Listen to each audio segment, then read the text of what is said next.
radio for the masses. Headline edition, July 8, 1947.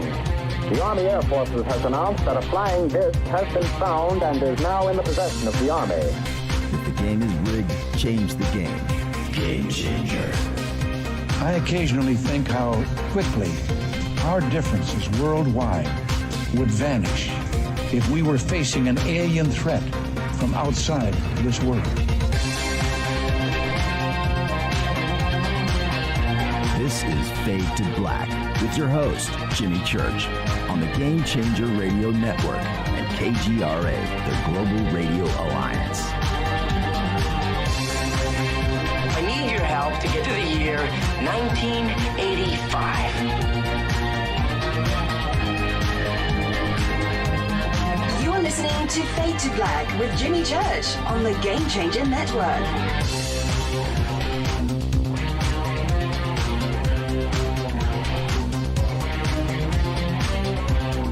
Welcome, Fade to Black.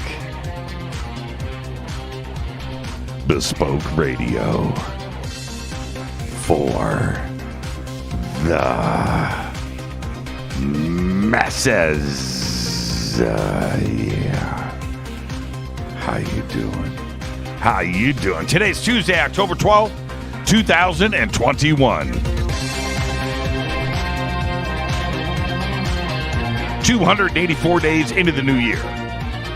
Only 81 days left. We are live from a bunker somewhere in the middle of nowhere. A total undisclosed location. That's right. But it is beautiful. Telling you what. I would like to welcome everybody listening all around the world, all across the United States. Hither and thither, to and fro, back and forth, up and down, east and west, north and south, far and near. This is Fade to Black for KJCR, the Game Changer Network. I'm your host, Jimmy Church. Race Hobbs. Tonight, very special guest, Paul Hynek is here. I cannot wait till the bottom of the hour. Paul is here to discuss the U.S. government's investigation of UFOs and UAPs. Is this the new Blue Book? All that and much more tonight. Paul Hynek at the bottom of the hour. Tomorrow night, Isaac Arthur. The physics of a tic-tac. All right, Lisa Reed. Lisa Reed causing trouble. Oh, man. Lisa. Oh, man. So cool. So cool that she's hanging out. And, you know, I've known Lisa since we were kids. I'm watching her tweet, and I know she's listening right now. And literally since we were kids. I met her, oh, man, I think I was in my early 20s, 21, 22. She was 18. Oh, no. And the things that we did back then were just incredible. But then we grew up. We went from kids to marriages to having our own kids and hanging out. And you know, and when you grow up like that, and we're like on her back patio watching our kids play, it's like, how did we get here? But I've known her for a long time, and she's absolutely amazing. So if you fade or not, you need to go and follow Lisa, because this is the thing. As long as I've known her, she's a full-on. She is our community. But I did, you know, and I've known her for 30 some odd years. I don't even know how many years. But anyway, I'm 58, so 30, 35, I met her when I was 23, 24. Yeah, that's about right. Well, anyway, I didn't know she's you know, into everything that our community is about, and it's great, man. She's hanging. She is hanging. So go follow Lisa. Say hi. And there you go. Okay, so she gave me permission to start the show tonight. Where am I at? Oh, Isaac Arthur. So Isaac is here with us tomorrow night. Physics of a Tic Tac. And Thursday is another Fader night with open lines all night long. All right, now, our guest tonight, Paul Hynek, is going to be joining me at the Starworks USA UFOs all the above and beyond conference. It's going down this November 12th through the 14th in Laughlin, Nevada. All of this is at the Aquarius Hotel and Casino. A great place right there on the river in Laughlin. And so come and hang out with us. Tickets and info, everything that you need, hotel, all that stuff is in the link below.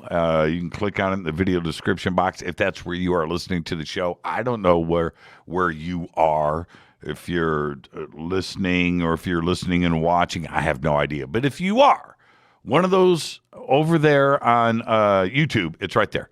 Just click on the link and head over. We've got Jacques Vallée is going to be hanging out. Of course, Paul Hynek. Grant Cameron's going to be beaming in. Colin Andrews. Oh, man. Jaime Maussan. And 10 other amazing speakers. And we're going to be doing Friday night on the big stage there. And it's real cool. We're going to be doing Fade to Black live. Yeah. Yep. There you go. All right. StarWorksUSA.com. Follow me on Twitter at JChurchRadio. And been an interesting day there on Twitter. It sure has. Let me hit this coffee. At JChurchRadio. Every time I take a sip of coffee, my voice goes full Barry White, and the hotter the better. Like, this is my thermal mug, so watch this. Every time I drink coffee. At J Church Radio. That's what you want to do. Hashtag F2B right there on Twitter is the sandbox. Come and hang out with Lisa Reed. Lisa Reed's popping in and out over there. I guarantee it.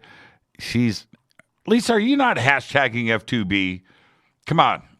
I just talked you up. She better be. I don't see it. Too many tweets. They pop by too fast. Let's get straight to the breaking news because it's going down right now.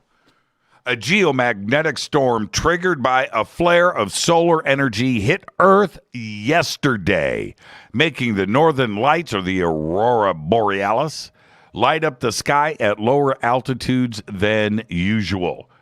More people, lower latitudes, lower altitudes. Well, that too. Lower latitudes. More people will be able to see the dazzling display, with auroras visible in Scotland and the north of England and as far south as New York, Wisconsin, and Washington State. The effects are expected to continue tonight and tomorrow with this rather active period of geomagnetic activity. Been watching the pictures people are posting. It is really cool. Well, sad news if you watch NCIS. I don't. Sometimes. I mean, back in the day when it first started, I kind of peeped it out. That was a long time ago. But check this out. Last night was a sad one for all of those fans of Special Agent Leroy Jethro Gibbs on NCIS. After more than 18 seasons, Mark Harmon has left the show. Monday's episode was called Great Wide Open. I don't know what that means, but that served as his exit. 18 seasons. Wow. Okay. It's about to go down. Blue Origin has cleared its New Shepard rocket launch with William Shatner and 3 other passengers. All of this is going to space tomorrow, Wednesday, October 13th. Now, the mission now has a new launch time. That is 10 a.m. Eastern. Blue Origin's webcast will begin about 90 minutes before launch. The launch time is 30 minutes later than previously announced to account for wind conditions during the rocket rollout. With less than 1 day remaining before Shatner's launch into space with Blue Origin, the Star Trek captain says he looks forward to being entranced by the experience. I posted a picture of the team shot, the crew shot. I just posted that up on Twitter. They released that earlier today. All right, now this is, I want to thank Renee. I don't thank her enough. She's the absolute best. Sent me the best voicemail I've ever heard, by the way, last week. Anyway, two Iron Age skis, as in snow skis, are set for a reunion after being apart for 1,300 years, following the discovery of a second ski on an icy mountain in Norway by glacier archaeologists. Now, in 2014, the glacier archaeology group Secrets of the Ice uncovered a lone ski at Deigervarden Ice Patch in Reinheimen National Park in southern Norway. Despite the ski's age, it's well preserved, and it even has its original binding. You know, that place where the skiers, they place their feet. All of that has remained intact. At the time, it was only one of two skis dating for more than 1,000 years ago with preserved binding. The monitor that they did, the team, they just kept their eye on this section of the ice patch for the next 7 years, hoping that the melting ice would reveal the ski's missing partner. Their patience paid off because last month, they spotted the second ski just 16 feet from the spot where they found the first one. The pictures are pretty cool. There you go. 1,300 years ago, they were skiing with bindings. Man, Kaz is doing her best to get elevated to a show producer because I barely get a new segment out, and she has got it up here on Twitter. And thank you for that, Kaz. Kaz, you are the best. You are the absolute best. All right. Let's see. Where am I at? Oh, let's get the show cracking. Happy birthday to today, Hugh Jackman. Today is 52. Sam and Dave's Sam Moore is 86. That's right, Soul Man. I thank you. You know what? A ZZ Top's version of I Thank You is incredible. It's incredible. It's one of the great rock and roll songs ever. But go and listen to Sam and Dave's version of it. And then wrap it up. And you think of the Fabulous Thunderbirds, and their version of it, Jimmy Vaughn. Rap, rap, rap, rap, rap. You know what I'm talking about. Wrap it up, right? Go and listen to Sam and Dave's version. I mean, with I Thank You and Wrap It Up and Soul Man, the Blues Brothers, it was great, right? Go listen to Sam and Dave because Sam and Dave just gave him the blueprint. It's all there. Just play the song. That's what they did. The Damned frontman David Vanyan today is 65, and Tesla's Jeff Keith, the frontman, is 63. Our dead guy's birthday today is, moment of silence, please, for Pat Denizio. 1955 to 2017, died at the age of 62. Pat was, I hope you remember this. Man, my chair lock went in. I can't rock when my chair lock. But there, it's out. Pat Denizio, 1955, 2017. Pat was the lead singer, songwriter, and founding member of the Smithereens, which he formed in 1980. Now, the band had a string of hits, including Only a Memory, great song, A Girl Like You, the big one, right? Too Much Passion, also a great song. In 2000, Pat made an unsuccessful run for the New Jersey seat of the United States Senate. Running on the Reform Party ticket, well, he finished fourth. The campaign was chronicled in the 2001 documentary film, Mr. Smithereen Goes to Washington. Pat died in Summit, New Jersey on December 12, 2017 at the age of 62. His health had declined back in 2015 after a pair of falls that resulted in nerve damage that limited the use of his right hand and arm. Happy birthday, Pat. On this day in history, 1964, the Soviet Union launches Vazhkod-1 into orbit around the Earth with 3 cosmonauts on board. Vazhkod-1 was the first spacecraft to carry a multi-person crew. That's right. And the 2-day mission was also the first flight performed without spacesuits.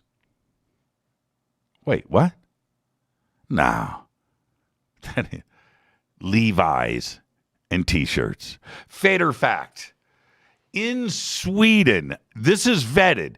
All of my friends, all of the Fader knots in Sweden, I want you to tweet me right now and go, that's right. That's right.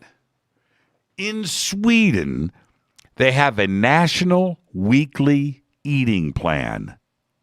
And on Thursdays, it's pancakes and split pea soup. I can't say that with a straight face. Pancakes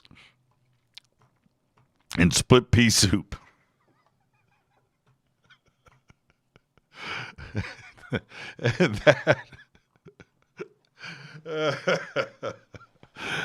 Split pea soup. That is your Fader fact. And I know right now.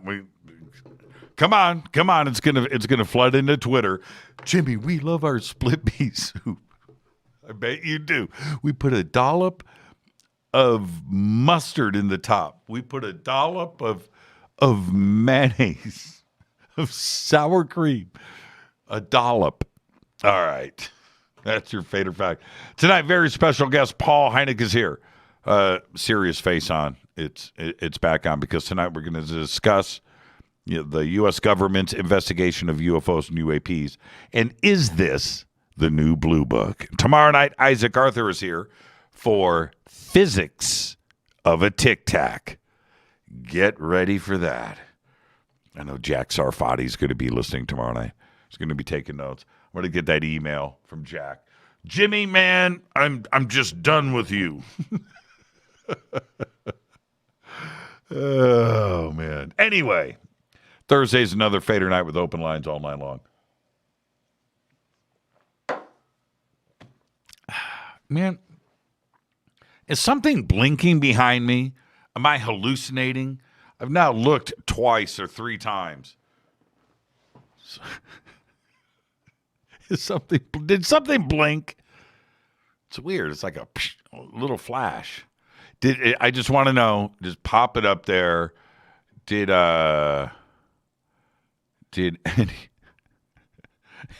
anybody see a flash? Okay, man, I'm done with you guys. I'm done. Now, rivermoonwellness.com. Man, I always run out of time. I used to have, this is the deal. All right. It used to be, God, I got to make this quick because I'm eating. I used to have 20 minutes for a rant. I'd blast through the news. I'd do this, I'd do the birthdays, and I've done this for 8 years, right? And I would have 20 minutes for my rant. Those are the funniest split pea soup memes I've ever seen. That's the dish. Is that right? Is that chuckles? Come on, serious face. All right, rivermoonwellness.com, Rivermoon Coffee. Let's go. Because I don't have any time anymore. I just finished a new movie, and you know when I recommend a movie, write it down. Don't mess up. Don't go back and listen to the show later. He mentioned it right here. I can't find it. What was the movie, Jimmy? And then you're going to text. Somebody's going to send me an email. And the screen went lighter. Did it really? Come on, man. So I didn't hallucinate. I'd rather hallucinate. But I just finished this new movie. It's called Operation Nightfall. Operation Rainfall. Nightfall. That's what I get for not taking notes. I gotta write this stuff out. Operation Rainfall. And if you're in the mood, for a cool alien invasion flick, this is the movie for you. It's great. It's fantastic. I took a chance on it.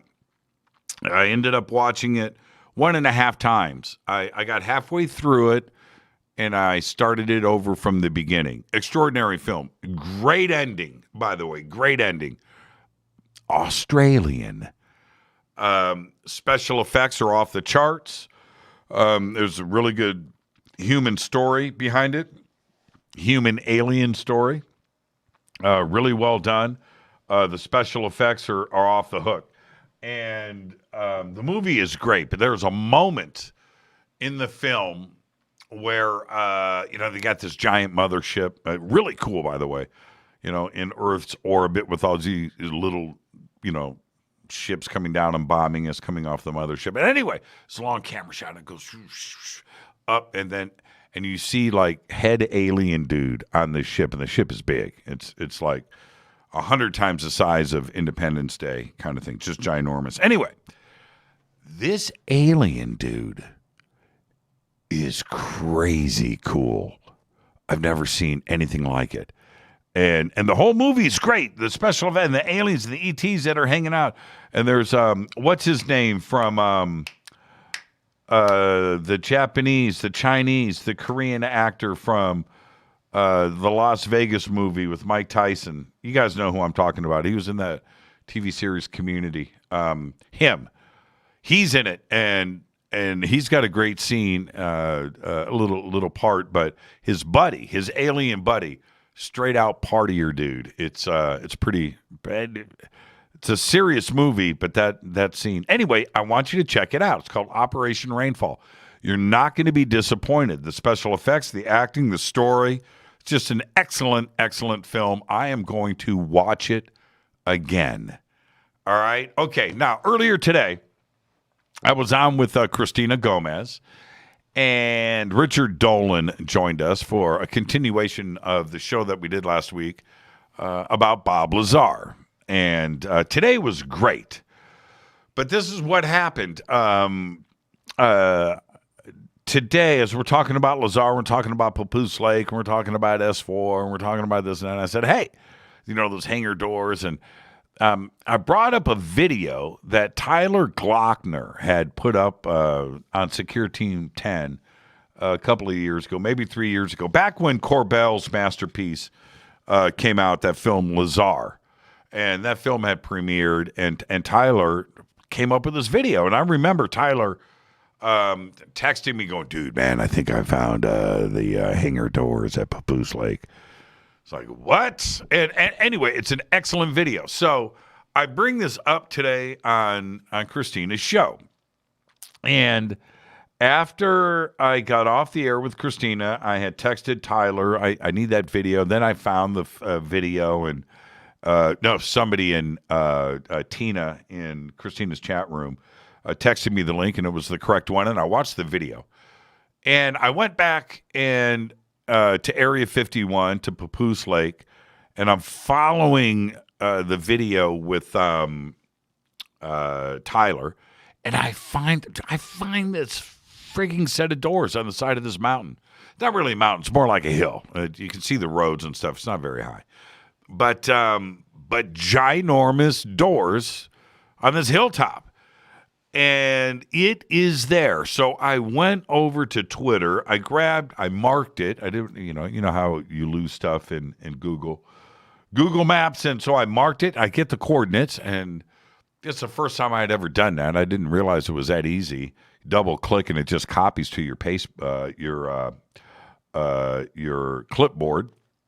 And I went straight over to Twitter, and I busted it out. And I want everybody, just go to my Twitter feed and or go to hashtag F2B, and you will see what I posted there with these coordinates and what everybody else is seeing when you go there. It's very simple, but you just need to go and peep it out for yourself. Now, I've been reading the comments, and somebody said, hey, this is nuclear waste or something like that.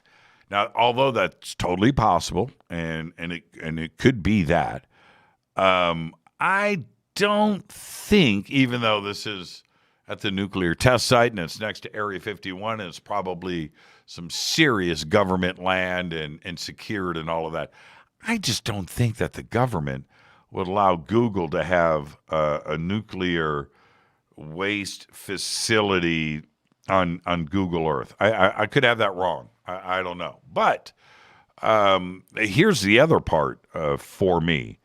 They haven't tested nuclear weapons out there in a long time.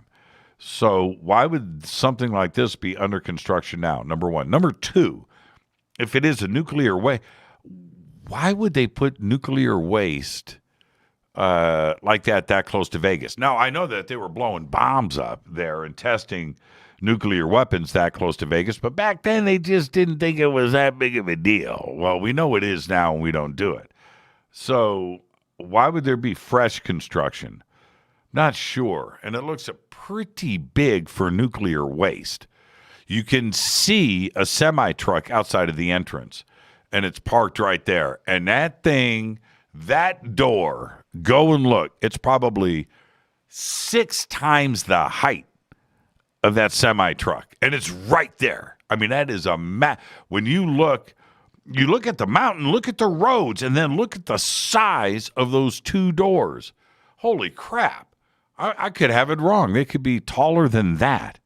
So I don't know. I'm just saying that they are there, and they are there next to Area 51. Now, it's west, a little north of Area 51. Stone's throw. Pretty close. A long ways away from Papoose Lake. Is this something to do with Lazar? I don't think so.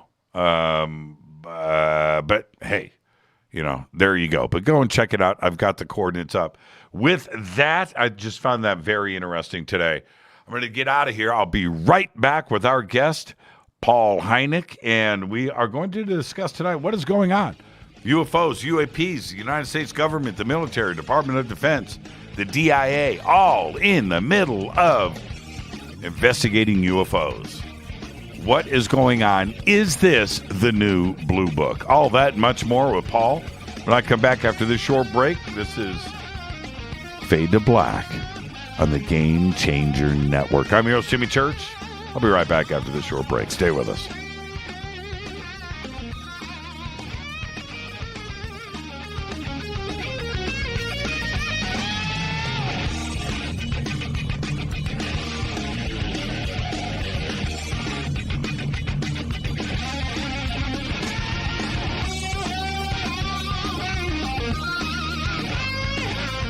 This is Nicole Church, daughter of you-know-who, and you're listening to Fade to Black on JimmyChurchRadio.com and the Game Changer Network.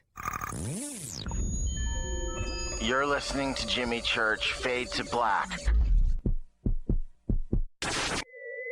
Fade to Black will now pause for alien identification. The station that talks the net.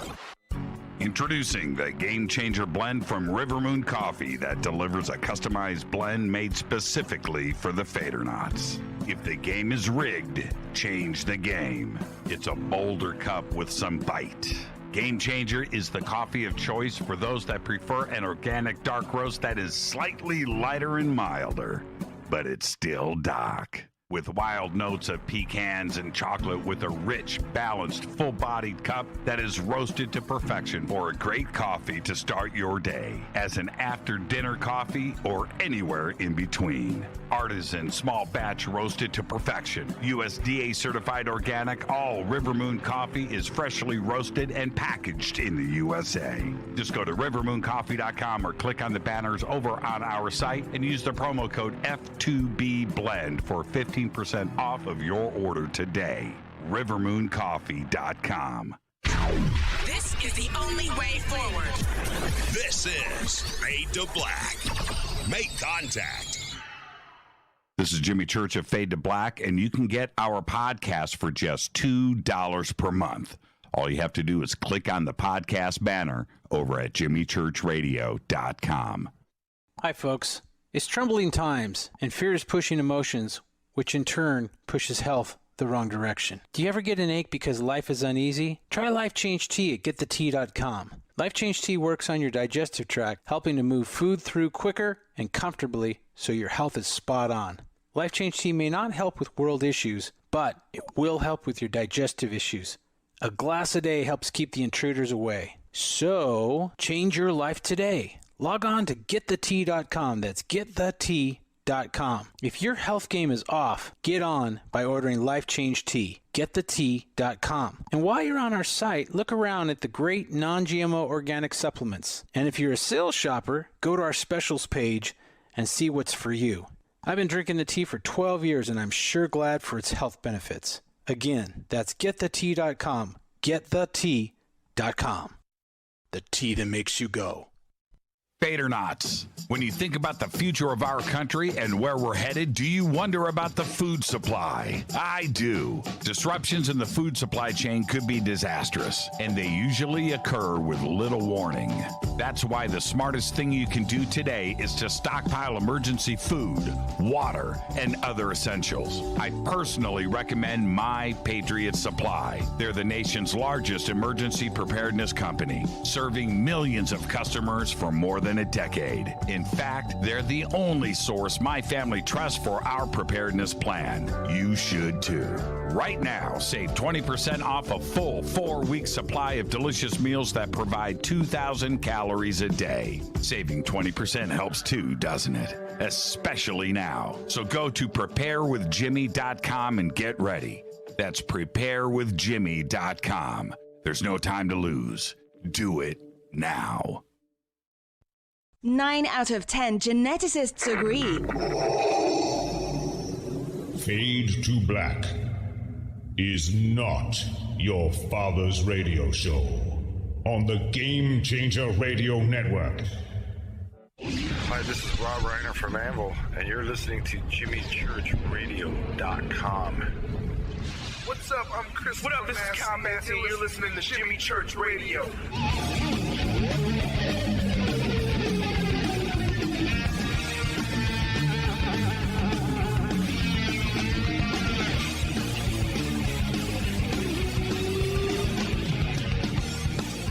All right, welcome back. Fade to Black. I am your host, Jimmy Church.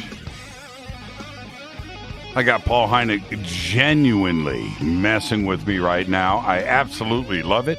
He is with us tonight.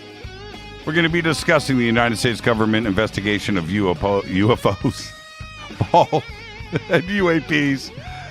Tomorrow night, Isaac Arthur is here. The physics of a tic-tac. Thursday night's another Fade night with open lines all night long. And tonight with Paul, we're going to talk about where we are today with the ET, UFO, UAP issue and how the United States government, military, seems to be changing their stance on the subject and how it has changed since the 1969 termination of Project Blue Book. Paul has worked in tech and entertainment and is currently a business consultant. Paul is also a former adjunct professor at Pepperdine University. He is the son of Dr. J. Allen Hynek, an astronomer who worked with the United States Air Force investigating UFO cases from 1948 to the end of Blue Book in 1969. Dr. J. Allen Hynek began his investigation with the United States Air Force as a skeptic. Now, we're going to talk about that tonight because by the time Blue Book ended, he was convinced that some of those cases posed a real mystery. And there's a great book, a re-release of Hynek's UFO report, The Authoritative Cover-Up, and the links for that are over at jimmychurchradio.com. I would like to welcome back the one and only to Fade to Black, Paul Hynek. Paul, good evening. Well. Jimmy Church. Is that a discotheque? Yeah, it's my home office. And I've got a little cutting out on you. I've got a little cutting out. Not the video. The video is excellent. Yeah. Okay. I hear it. Okay. Right now it's fine.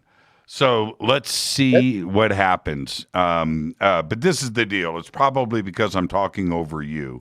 is what's going on. Anyway, that is an interesting point that you and I have discussed briefly in the past, but I think it needs to be addressed again before we get to the meat of the matter tonight, and that is when the talk goes to Dr. Hynek went from skeptic to believer, right? Is that taking things to the extreme, or did his stance really change?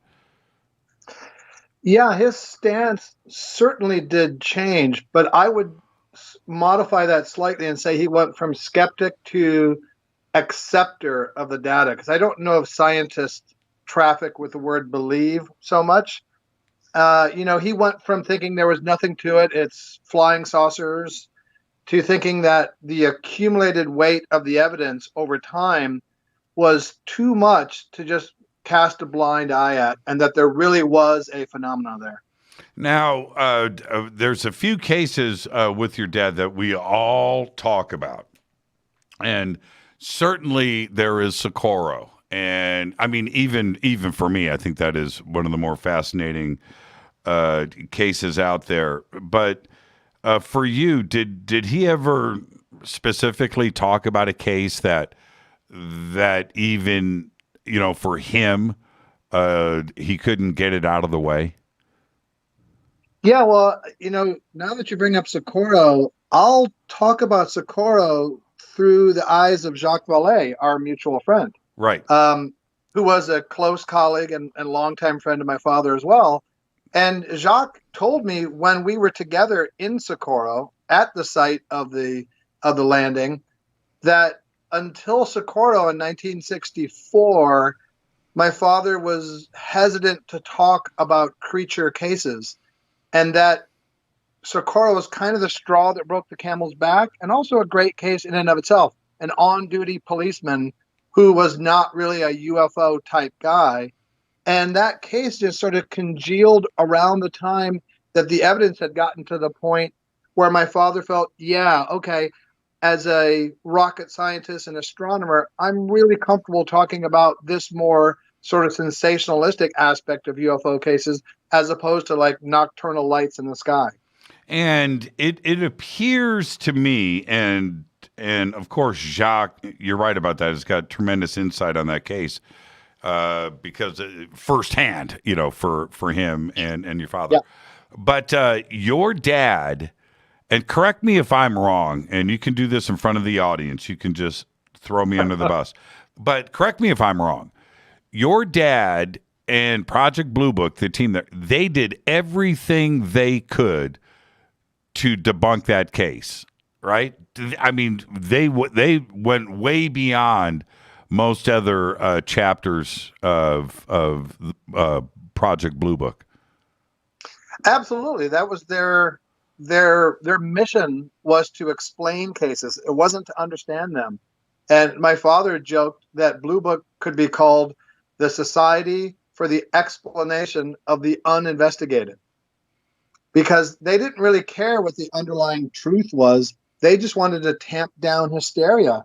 This is the Cold War, and not long after, Sputnik was right during the middle of Project Blue Book. So there was palpable fear in the air of threats from the air, whether it's Russians or extraterrestrials. So Project Blue Book was a PR exercise just to calm people the hell down. And he, like I said, Socorro gave him the opportunity, and the team there, because there was so much going on. There was a university nearby, NASA, the testing of the lunar lander, all of these experiments were happening.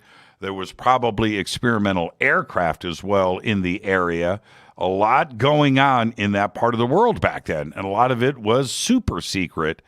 But it gave your dad and others the opportunity to go out and see what was going on and if there was testing of any of this stuff in the area. Different from, the Flatwoods, monster or whatever. This is a totally different situation where they were able to go and get the shoes dirty.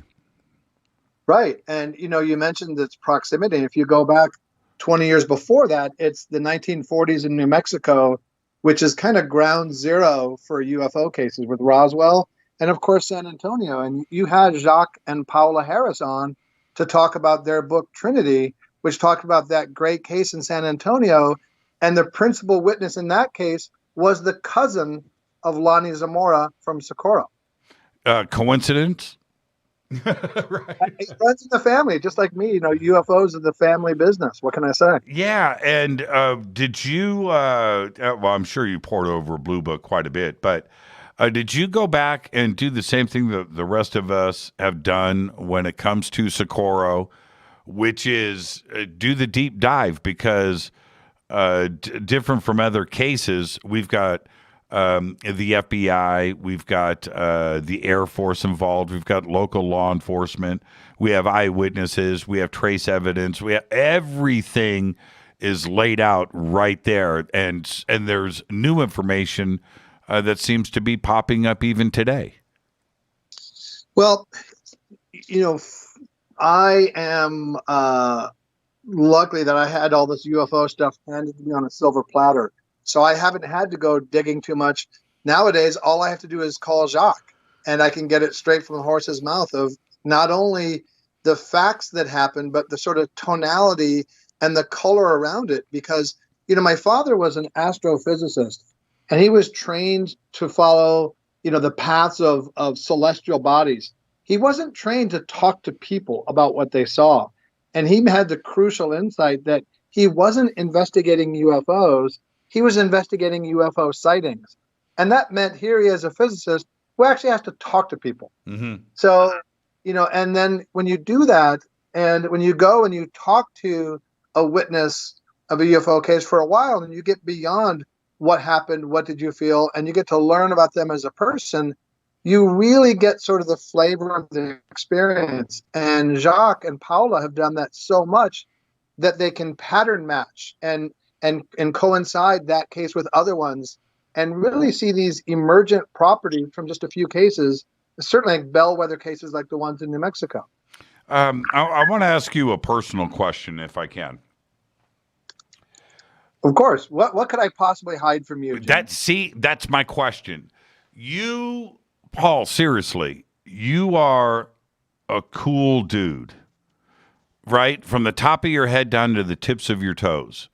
You are just cool, like Paul Newman cool. Was your dad like that? Is there something in the DNA? Your dad's public image is one thing, the pipe, right? Pragmatic, black and white, scientist. But was he cool? My dad was super cool. My mom was awfully cool, and I'm probably the least cool of their 5 offspring. How's that possible? They're way cool. My dad was wearing like solar system beatnik ties, and he really made science cool. He's rocking that goatee, and 1 minute he's talking about red dwarfs, and then he's busting out a triple pun on you. Really? Oh yeah, he had a really great sense of humor, but a weakness for super bad puns. Ain't nothing wrong with that, man. Okay, so that's where you get it from then. Yeah, well, my mom thought there was something wrong with that, and she instituted a rule that if you told 3 puns at the dinner table, you're out. You're gone. No dessert. No. Not past go.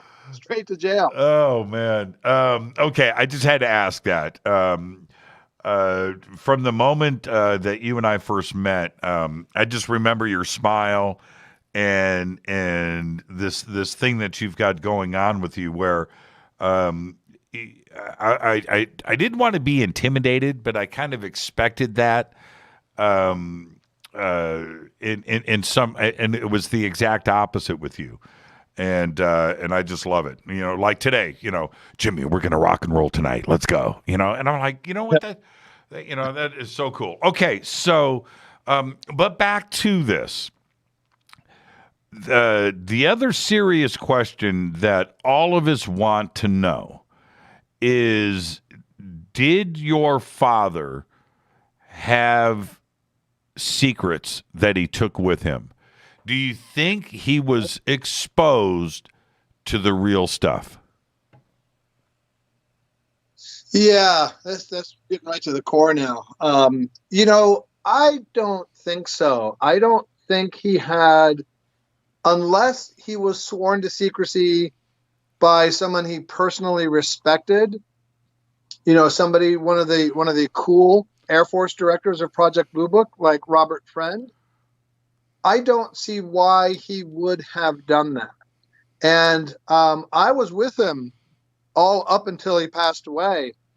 And, one of the cool things about his death was that he was born in 1910 when Halley's Comet came by, and he died in 1986 when Halley's Comet came by again.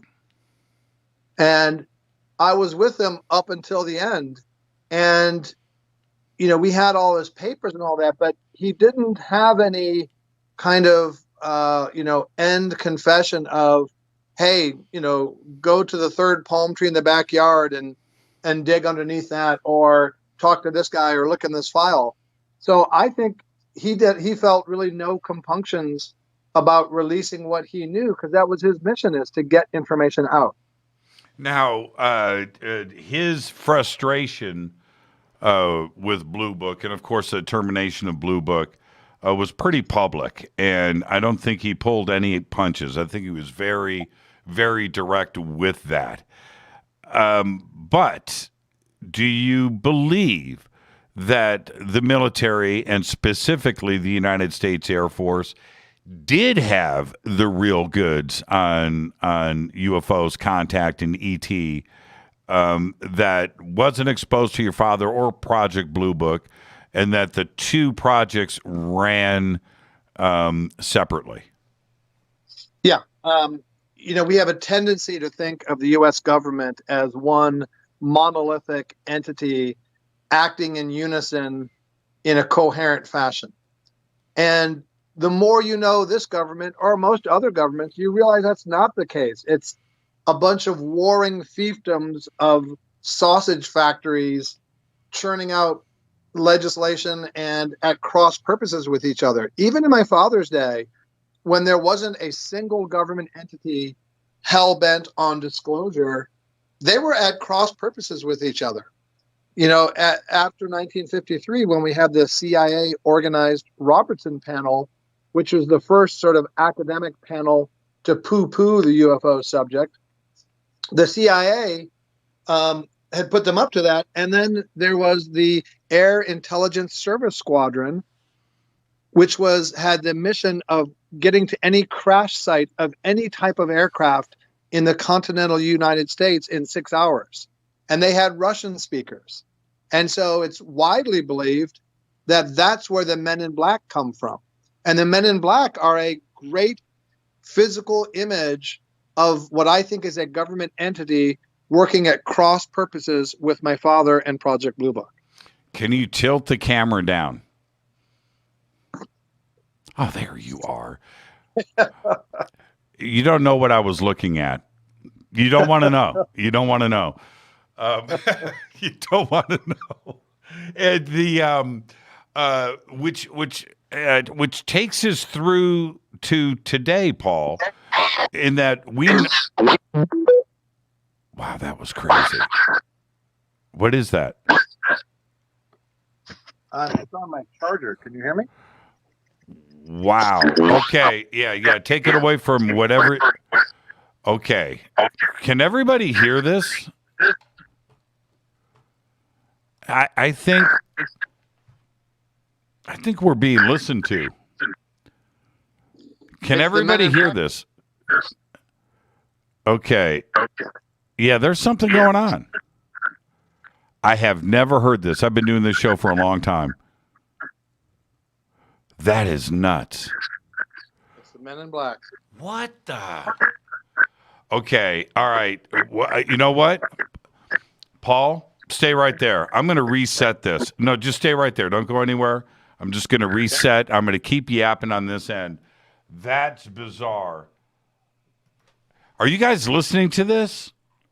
I've never heard anything like that before. So I'm going to reset I'm going to see if that is continuing, but you can hear it. Yeah. Okay. Because with as many shows as I have done, I've had interference. I've never heard that. That was crazy to me. Okay, now That's bizarre. Okay, hang on. Let me do this. Okay, are you there, Paul? Yes, sir. See, now it's gone. Okay, it's going to take them a few minutes to circle back and chase us down, but they had us. They had us, man. I'm serious. Paul, go back and listen to the show and get to the 20-minute mark into our interview and listen to that. Okay. You're oh man, that was nuts. That was absolutely nuts. Yeah, everybody's CIA. I know, right? Okay, all right. Which takes us through to today, in that now we have the UAP task force, we have their report, and just like Project Blue Book, where we've got, we don't know, there's nothing here, it's not us, it's not them, it's this crazy answer to the question, but obviously somebody's been investigating for a very long time.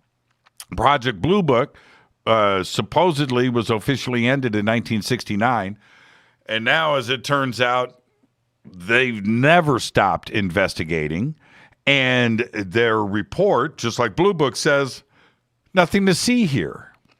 Are we dealing with the new Blue Book or a continuation of everything from 1969? Well, the report that the Pentagon put out, or the Department of, I forget which alphabet soup. DIA. Yeah, DIA. Director of National Intelligence. This was kind of orchestrated by Chris Mellon, as have a lot of the government disclosures been of late. And it was tucked away at the end of the stimulus bill that by June 25th, they had to release a report on UFOs. So, I remember when I was a kid that we used to joke about how the Pentagon would put out reports about what color is the best for toilets, and it'd be 2,000 pages. So here's a report about UFOs, and it's 9 pages long, 2 pages of appendices. So clearly, this is not a good faith effort to disclose information, but merely to check a box to say that they complied with the requirement. That's first and foremost, right? But then when you read the report, it's almost like there's somebody behind the scenes who's trying to communicate a little bit more than they should. They said that they studied 144 cases, which seems to have some kind of biblical significance to me. But out of 144 cases, they admit that they only had what they called high confidence to explain one of them. Now, that's a pretty bad batting average. You can less than 1% you can explain of the reports that you cherry pick to disclose. I thought that was fascinating. And then twice in the report, and then they make it boldface, all caps, and underline. They say this is a risk to aviators and pilots and a potential threat to national security. This is a complete about face from the tonality of the Air Force communiques on my Father's Day, which were basically nothing to see here, please disperse, we got this. Now they're saying, yeah, national security, we don't know. I mean, this is incredible stuff that they were forced to release, and they couldn't help themselves but admit that they are scared. Now, what did you, and we're going to stay right here, but let's back up for a second. What went through your mind, and I'm sure it was a lot, when Lou Elizondo steps out of the darkness, out of the shadows, and says, I've been part of ATIP, man. This program's been running for at least 12 years, and we have been investigating UFOs and unidentified aerial phenomena, when the exact opposite has been projected repeatedly to journalists, any elected official that was inquisitive, the last Roswell case closed in the General Accounting Office, and everything that has happened as recently as 1995 through to today. That's 26 years of absolute denial when it turned out the opposite was true. What went through your mind? About time. I mean, it was obvious. I mean, if you're going to make a list of the things that the United States government needs to be kind of up to date on, UFOs is one of them, whether you think there's nothing to it or not, just so that you know the messaging, the talking points to give, even if it's only that. But clearly, anybody who looks at the phenomena realizes there's something there. Now, whether it's AI, as you and I have talked about before, extraterrestrial, interdimensional, that's a whole nother ball of wax. But there's definitely something going on. It's obvious that they would have been studying it all these years. So when Lou came out, who's a very credible figure, by the way, and said, yep, we've been studying it, and he had a lot of interesting things to say, it was good. This is seeming like a little bit more sunlight on the phenomena now, and I think my father would be very gratified to see that. Let's take our break right here. Our guest tonight, Paul Hynek. This is Fade to Black. I am your host, Jimmy Church. Tonight, we are discussing, is this the new Blue Book? That's right. All that and much more with Paul when we come back after this short break. I'm your host, Jimmy Church. This is Fade to Black on the Game Changer Network. Stay with us.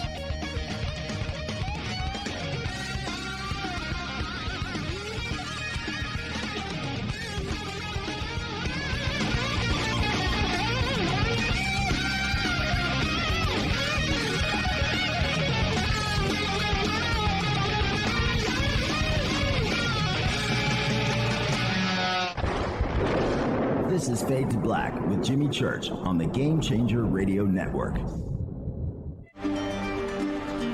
This is Billy Carson with ForbiddenKnowledge.tv. Forbidden Knowledge TV has just reached its 1-year anniversary. That's right, 1 year. And as a show of appreciation, we are giving all new subscribers a free 30-day trial of ForbiddenKnowledge.tv. That's 30 days to binge watch thousands of movies, documentaries, conferences, workshops, lectures, yoga classes, meditation courses, and so much more. So log on to ForbiddenKnowledge.tv from your computer or mobile device, or get the Forbidden Knowledge TV app on Apple TV, Roku, Amazon, iTunes, or Google Play today, and use coupon code 30daysfree. That's coupon code 30 days free on ForbiddenKnowledge.tv today. Because you never got that pony you always wanted. Damn it. Jimmy Church and Fade to Black on the Game Changer Network. Listen, I know, and you know, that you've always wanted your first crystal skull. Or maybe you're a collector just like me, but you just don't know where to go to find the real thing. Then I met Carolyn Ford over at EinsteinTheCrystalSkull.com. Carolyn is the guardian of Einstein, one of the most respected ancient crystal skulls in the world. All of her unique skulls have been imprinted sitting with Einstein in his sacred lodge and are carved from the finest gemstone and materials. Imprinting is the process of receiving the ancient wisdom from the master skull or master computer, Einstein, the ancient crystal skull. To see Carolyn's current collection of crystal skulls, just visit her store at EinsteinTheCrystalSkull.com or click on the banner over on our site. Don't forget to use the promo code Jimmy at checkout to receive 10% off of your order today. That's promo code Jimmy. Finding your first or next crystal skull is easy. Just visit EinsteinTheCrystalSkull.com. When you take the beans from Central America with dashes of Indonesian and African mixed in and then roast it to the dark side of Fade to Black, you create the ultimate brew of fringe. Introducing the Fade to Black blend from River Moon Coffee. Yes, River Moon's darkest customized roast was created for the love of Fade to Black. The alchemy of masterful roasting and smoking the beans is in every sip of this full-bodied dark Java. I need my coffee dark, deep, with distinct bittersweet chocolate highlights, just like the bunker. Leaning further into the darkness of the roast is Fade to Black Blend from River Moon Coffee. Just click on the banner at jimmychurchradio.com and use the promo code F2B Blend for 15% off of your order today. Hello, I'm Katie, and you're listening to my main man, Jimmy Church, on jimmychurchradio.com. Hi, this is Ray Hobbs here, repping the planet, and you're listening to my good friend, Jimmy Church, Fade to Black. This is Toby Kebbell. You're listening to jimmychurchradio.com. Don't hurt me, Jimmy. I'm only little. Hey, I'm Adrian Grenier, and this is Ari Gold. We're the Honey Brothers. We're also the Honey Brothers. Hey, I'm Adrian Grenier, and I'm Ari Gold. We're the Honey Brothers, and you're listening to Jimmy Church. The Revolution. This is Jimmy Church of Fade to Black, and you can become an official Fadernaut by just going to our membership section at jimmychurchradio.com. Hello, this is Serena Wright Taylor from Conscious Life Expo, and you're listening to Fade to Black with Jimmy Church, who holds the Lucky Pony record for the best astrological chart since 1963. True story. This is Micah Hanks of the Gralien Report, and you're listening to Jimmy Church on Fade to Black.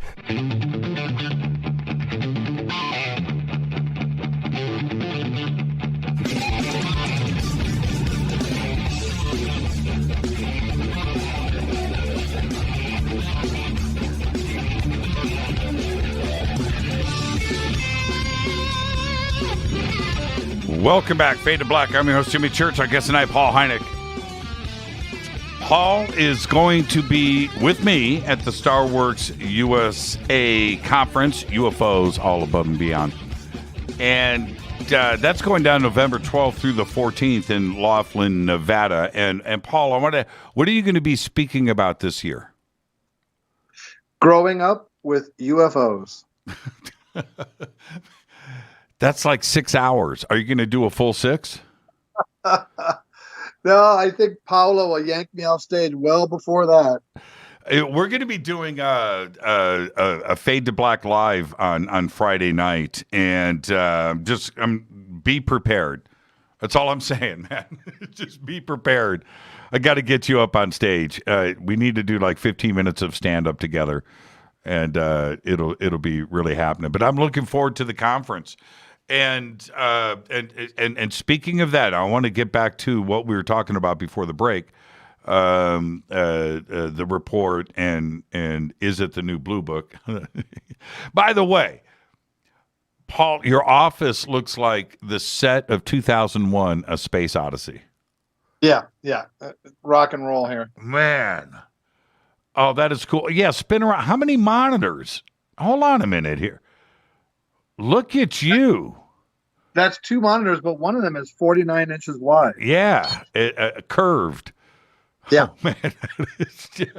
Full on gel, man. Full on gel. And there you go. And he's got the black cat, too, as well. What's your cat's name? Sadie. She's literally looking at the show. Yeah, she's a black cat. Man, that is just too cool. Okay. All right. So back to this.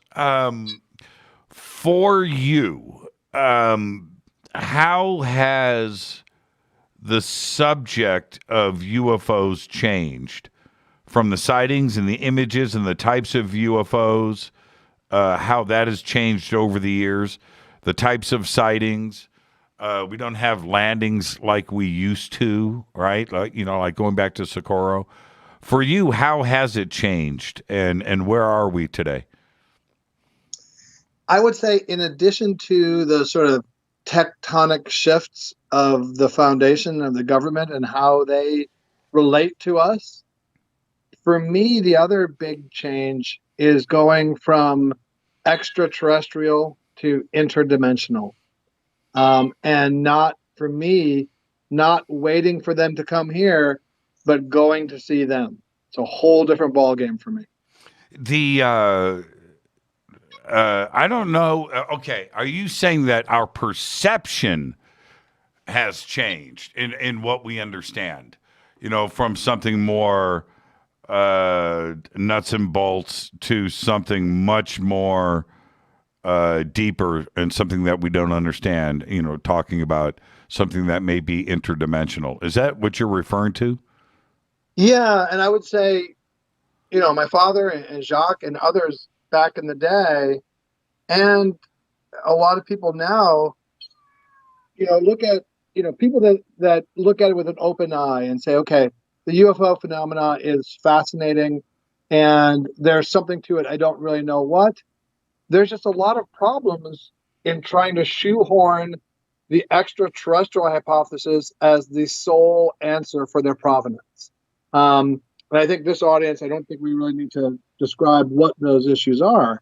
So Jacques and my father and others and I feel that an interdimensional origin would help explain some of the biggest issues with the extraterrestrial hypothesis. And once you start thinking about meta-terrestrial or interdimensional, you think less about the physical aspects, like you said, less crafts landing on the Earth, and you think more about who they are and why they're making contact. Could they have been interdimensional all along, but we didn't understand that 50, 60, 70 years ago? Yeah, I think one of the things about the UFO phenomena, like with many other phenomena, is that people filter experiences through the lens of their contemporary society. If you go back to the 1890s and you look at the reports of crafts, they were like steampunk islands floating in the sky, right? Victorian, jalopies floating around Wild West towns. And so we don't know any better than to interpret things through the lens of what we know now. And so for me, thinking more about where they come from as opposed to what they look like or what they do kind of frees me up to not be shackled to the contemporary culture filters that I'm just as vulnerable to as anybody else. How many, if the number for me is infinite, okay, but what's the number when we consider the amount of star systems in our Milky Way and the amount of planets that we didn't understand any of this in 1995 when the first exoplanet was finally discovered and labeled and named? That was just 25, 26 years ago. Now the number is north of 40 billion Earth-like planets just in our Milky Way. And when we start to consider these kinds of numbers, how many different civilizations do you think are aware of planet Earth? That's a really good question. I don't presume to have anywhere near an answer, but we have the Drake equation, which I know you know about, which is a potential, it's a sort of a formula to figure out the potential number of planets that could inhabit or could host life as we know it. And that's millions and millions and millions and millions and millions, right? So, and for me, to think that there's not life elsewhere, well, that's a lot of overkill, right? You're going to make trillions and trillions of planets just to have life on one of them.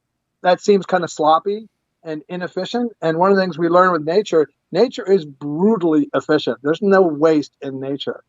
So I think almost everybody agrees there's life elsewhere. Now there's a big chasm between that and feeling that extraterrestrial life has come here. How do they find us? Why do they care? Why do they scare Farmer Brown at night and take off, etc.? But there's definitely life out there. And so programs like SETI that we're doing, Seth Shostak and others, beaming episodes of I Love Lucy and whatever else we're beaming out there, it's really only a matter of time before either NASA finds not evidence of likely prior life, but finds extant life, or that we get signals or our signals are heard by somebody else And I would imagine it's probably within the next 10 years or so that we will have concrete proof of life elsewhere or life elsewhere visiting here. It was interesting. I read some quotes today from Albert Einstein in 1920. 1920, Paul. He was a patent examiner then, wasn't he? Yeah, and he said this when Marconi started to talk about radio signals coming from Mars, right? And Einstein was like, well, hey, it's ignorant, I'm paraphrasing, to think that we're the only life out there. There's got to be lots of it. But I'm skeptical with them reaching out to us with radio signals. That's not efficient. They're going to do it with light. Yeah. And that was 1920. 1920. That's pretty incredible. You know, that young Albert Einstein kid, he's going to go on and make a name for himself. You mark my words. He's a smart guy. He's going to do big things, that Albert kid. That Einstein boy. Yeah, right? That Einstein boy.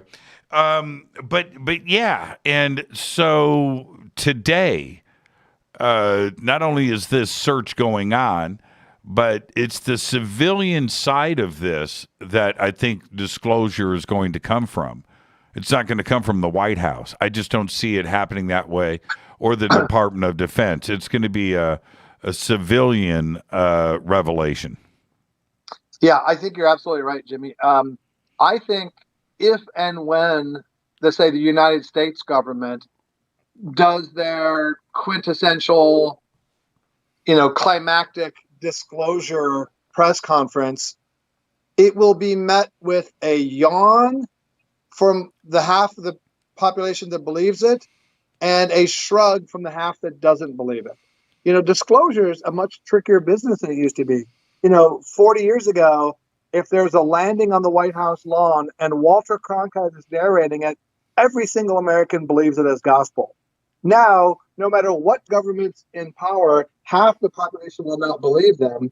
And it's almost too late. So many people believe in some form in the UFO phenomena in general that they don't really need the government to tell them anymore. We've sort of ascended past the government. And so for me, I don't really follow, I read that report and we talked about it a bit, but I don't really follow like a whipsaw the machinations of the U.S. government to figure out what's going on with UFOs anymore. What would your father say today? Is this progress in the right direction? Would he be impressed with what is going on? Would this be an opportunity for him to, be a UFO civil rights leader, and to step up and push this thing through? What would his take be? Well, I think the first thing he would say, if he was here right now, he would speaking about me, he'd say, "Okay, good job, Bozo. Now I've got it. I'll take over." Right? And then I think he would be gratified.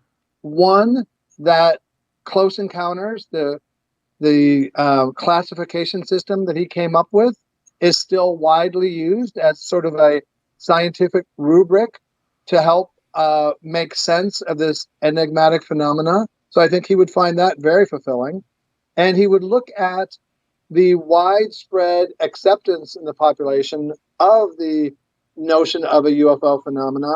And then he'd be fascinated by the government, by the Navy, and now the Pentagon saying, the Navy came out and said, we are afraid for our aviator. This was before the report this summer, with the Tic Tac sightings. The Air Force never would say that because it's the Air Force's job to protect us from threats from the air, to project power through the air, but also to create the perception that we are safe from enemies coming through the air. So you can't imagine the Air Force saying, yeah, boy, oh boy, there's a lot of UFOs out there. We don't know what to do and we're afraid. I think it's almost like a little bit of an indirect poke at the Air Force that the Navy, whose purview is not the air, but the sea, says, there's a lot of stuff going on in that air up there. We don't know what it is, right? But my father would find that unbelievable as an open public stance and posture compared to that of the Air Force in his day.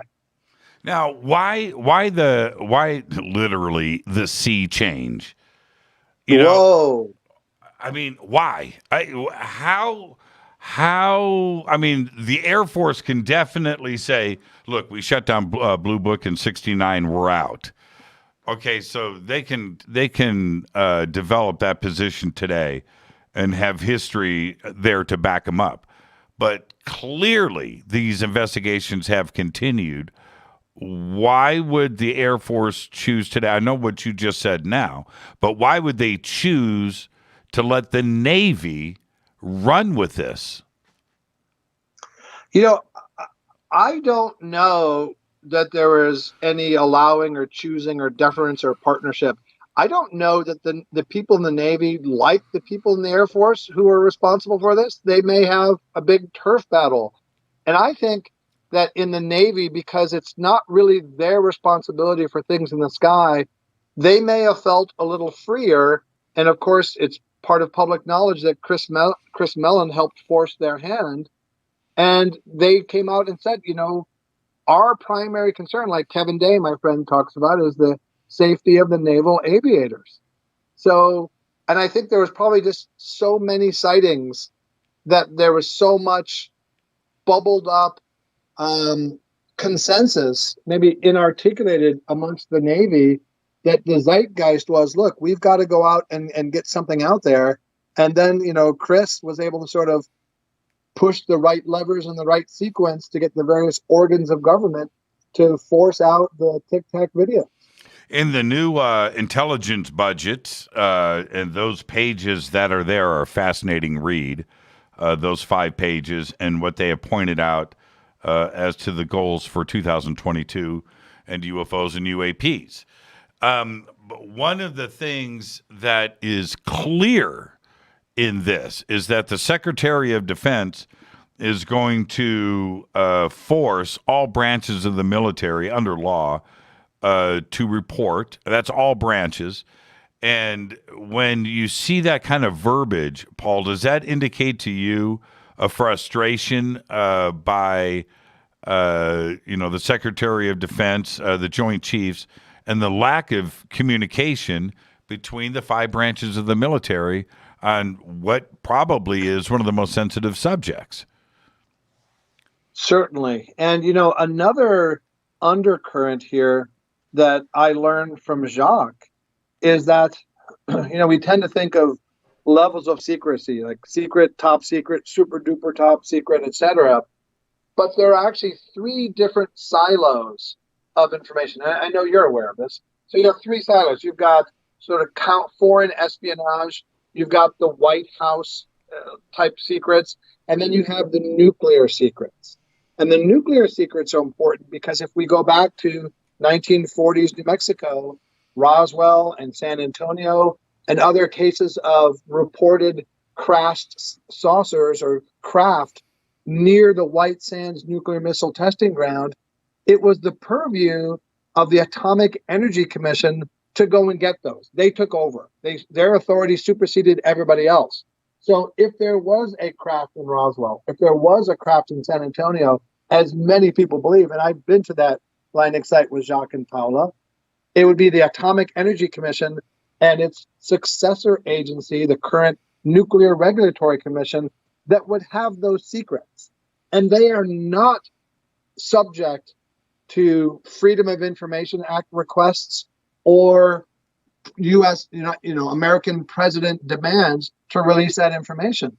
So the Air Force could be frustrated because they know that the Nuclear Regulatory Commission has information and which they will not release to any other government agency. And I find that fascinating. Now, could it be that those 144 cases that were a part of the UAP task force report, could it be that those 144 cases were only Navy?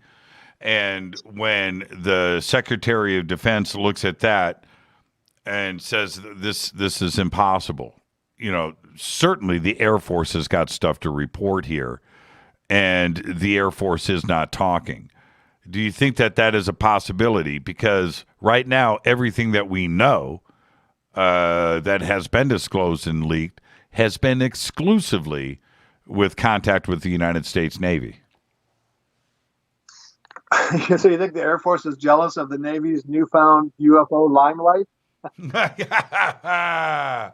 Well, I wasn't going to go quite that far, but right? I think there's a lot beyond just the football games they play. I think there's a lot of competition. I think there always has been between the agencies for prestige, for budget, etc.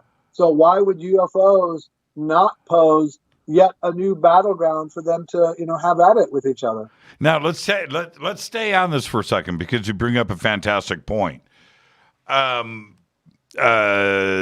Director of National Intelligence, DNI, DIA, Department of Defense, this report, and the UAP task force, and the memo that was written also on June 25th, the directorate that came out asking for all reports to happen within 2 weeks of a sighting. That everything was reached out to all of the agencies, all of the branches of the military, for the point person that would be, what did they call it, a GS-13 or a colonel or above, right? At that ranking, to come back and report. Now, NSA, NRO, Air Force, the Air Force Office of Intelligence, all of that seems simple. But what about the Department of Energy, where supposedly that's where all the secrets are, the Department of Energy?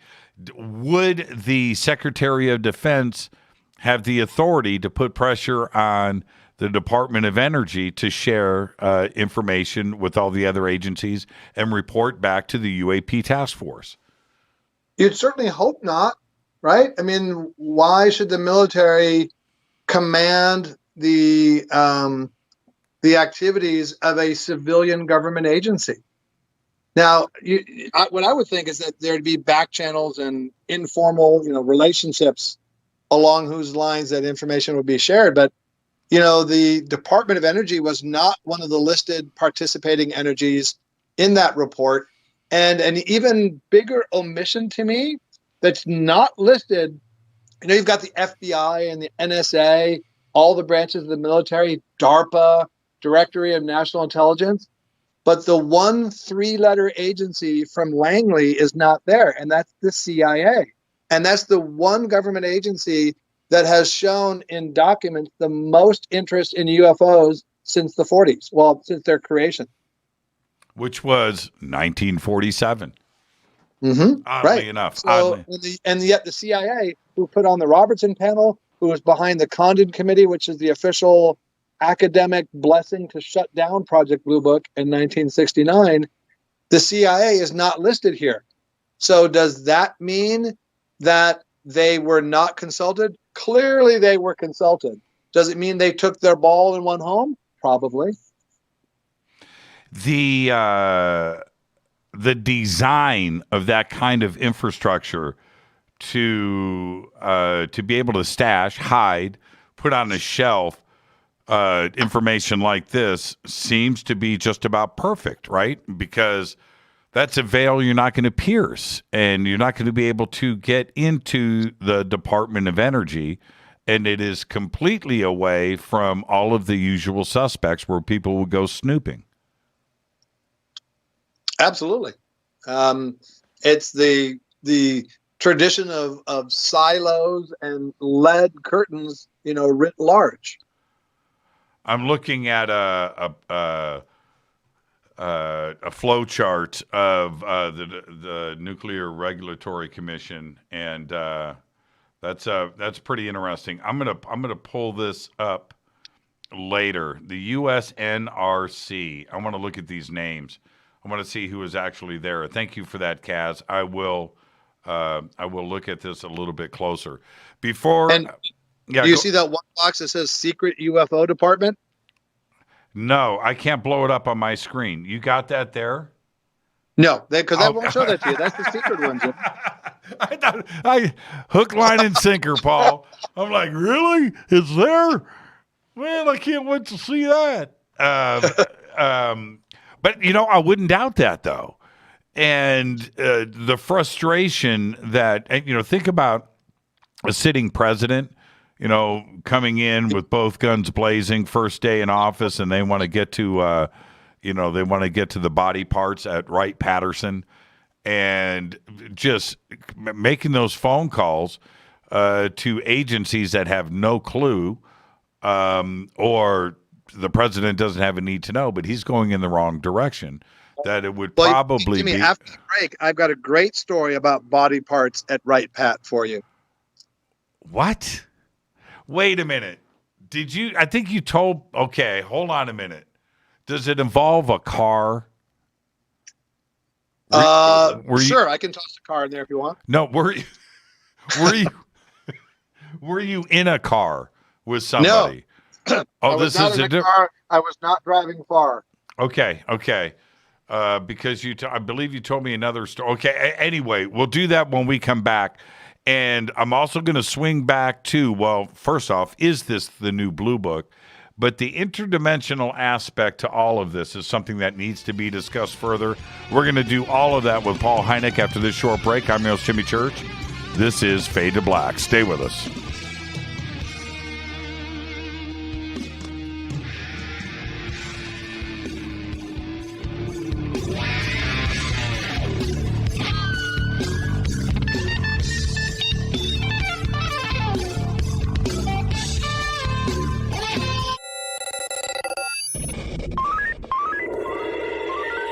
Way out here, we listen to Jimmy Church.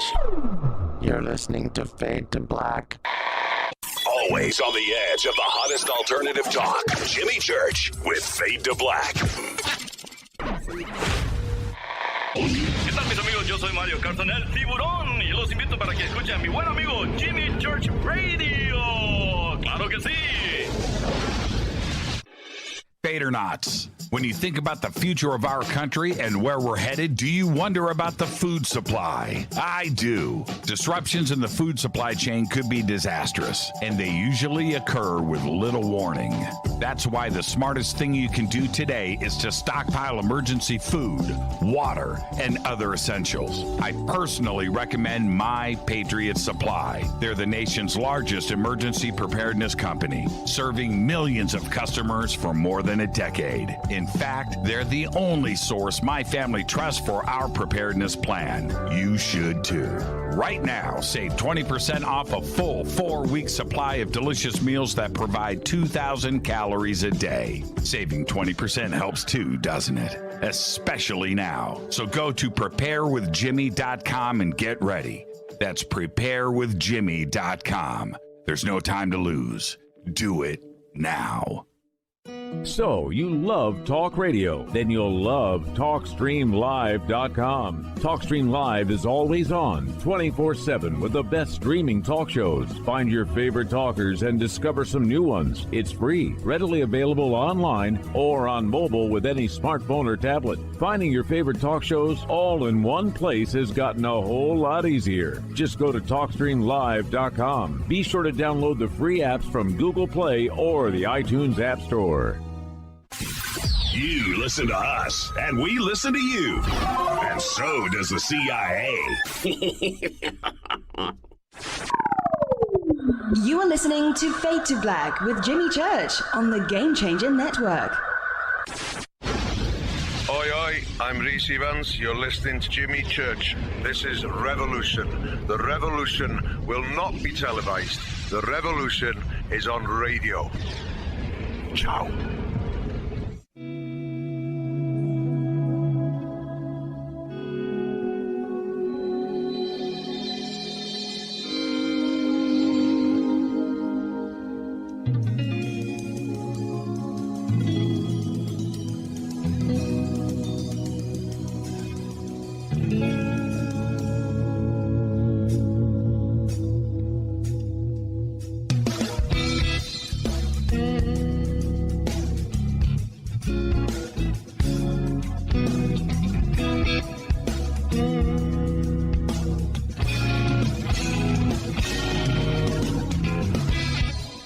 Welcome back, Fade to Black. I'm your host, Jimmy Church. Tonight, Paul Hynek is with us. Love it when Paul is on the show. And this is the thing. So funny, Paul goes, so Jimmy, what do you want to talk about? I said, nothing. Cool.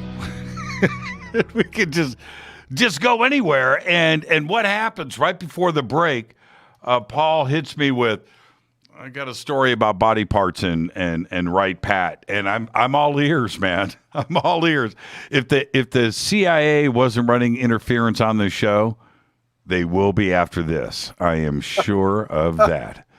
All right, what you got? What happened? What year? All right. Oh, were you born? Teens. Wait. So, Paul. Yeah. Were you born and raised in Chicago? I was, sir. What part of Chicago? Evanston. And when did you move out of Chicago? 1985. Yeah, kind of like my story too. Plus, we're the same age. You know, I was born in Great Lakes Naval Station. Ooh. You know where that is, Nice. right? Waukegan. You got big roots. That's like in Glenview, right? Waukegan. Yeah. Right. Yeah. North Chicago. Okay. Where were we? Oh yeah, body parts. Right, Pat. Okay. Right. So, during the time of the TV show Project Blue Book, I met Lieutenant Colonel Robert Friend, who was the last surviving Air Force director of Project Blue Book. And this guy was a bona fide American hero. In addition to Project Blue Book, he worked on the space shuttle, and I think he flew like 150 combat missions as a Tuskegee airman. Wow. This is American hero. And he was in his 90s. And of the directors of Project Blue Book, he was my father's favorite because he was an honest and good man. And they became very good friends. And so we're talking with him, and they were filming us for some B-roll and filming Lieutenant Colonel Friend. And they asked him, were alien bodies ever taken to Wright-Patterson Air Force Base? Now, this is a guy who clearly took oaths that he obeyed the rest of his life. But he was asked that question, were alien bodies ever taken to Wright-Pat? And there's this kind of sparkle in his eye. He goes, no, alien bodies wouldn't have been taken to Wright-Pat. Wright-Pat was a mechanic base. They would have been taken to Fort Hood in Texas, which is a burn center. Now, the spirit of the question was, okay, I don't really care. Did you see alien bodies? That's what someone wants to know. Right. But because he took oaths, he is not going to tell you. But if you look at how he carried himself, he's trying to tell you something. And something else I saw, I was with him on his 99th birthday party. Right, with David O'Leary, the creator of Project Blue Book, and Arturo Antarian, who was the network exec at the time. And on his 99th birthday party, I go over to him and I'm talking with him, and I tell him a joke about George Burns, who was famous to have wanted to live to be 100 years old. And a woman comes up to George Burns and says, but Mr. Burns, who really wants to live to be 100 years old? So George Burns takes that that sort of wry grin, takes a puff on his cigar, and he says, someone who's 99. And I told that to Robert Friend on his 99th birthday, and I kind of warmed him up. And then when no one's looking, I lean over to him and I whisper, Lieutenant Colonel Friend, I am your buddy's son. You can tell me, did you ever see anything convincing? He looks to both sides. I see this huge twinkle in his eye, and he leans over to me and he says, yeah. And I thought, okay, that is one of the best confessions or disclosures I could ever get in my whole life. And we were arranging to go see him at his house several months later, and he passed away. 99 years old. And a couple of things about Robert Friend. 2 distinguished Flying Cross Awards, medals, Bronze Star. U.S. Army Presidential Unit Citation Ribbon, 3 Army Distinguished Service Medals, and the Air Medal, and the Congressional Gold Medal. Yeah, he was a slacker. Yeah, yeah. It just makes you, what did you do with your life lately, Paul? Yeah, I don't have all that kind of military bling. I mean, he really, like I said, he was a true American hero in every sense of the word. Yeah, and quite the dashing young man too. Oh yeah. But it says here he's quoted that he believed in the possibility of life and extraterrestrial life in the universe. Of course, he led the Air Force study on UFOs. 1952, the United States Air Force started the classified study called Project Blue Book. The project was shut down in 1969, even though 701 documented incidents remain a mystery. But he was a believer in extraterrestrial life. Yeah, and he would kind of hint at things, but he wouldn't come out and say that because he was an American patriot, and he swore that he would not do that. But I think had we been able to go over to his house, I think with the 8 bottles of scotch I had in tow, I think we could have gotten a little bit more disclosure that day.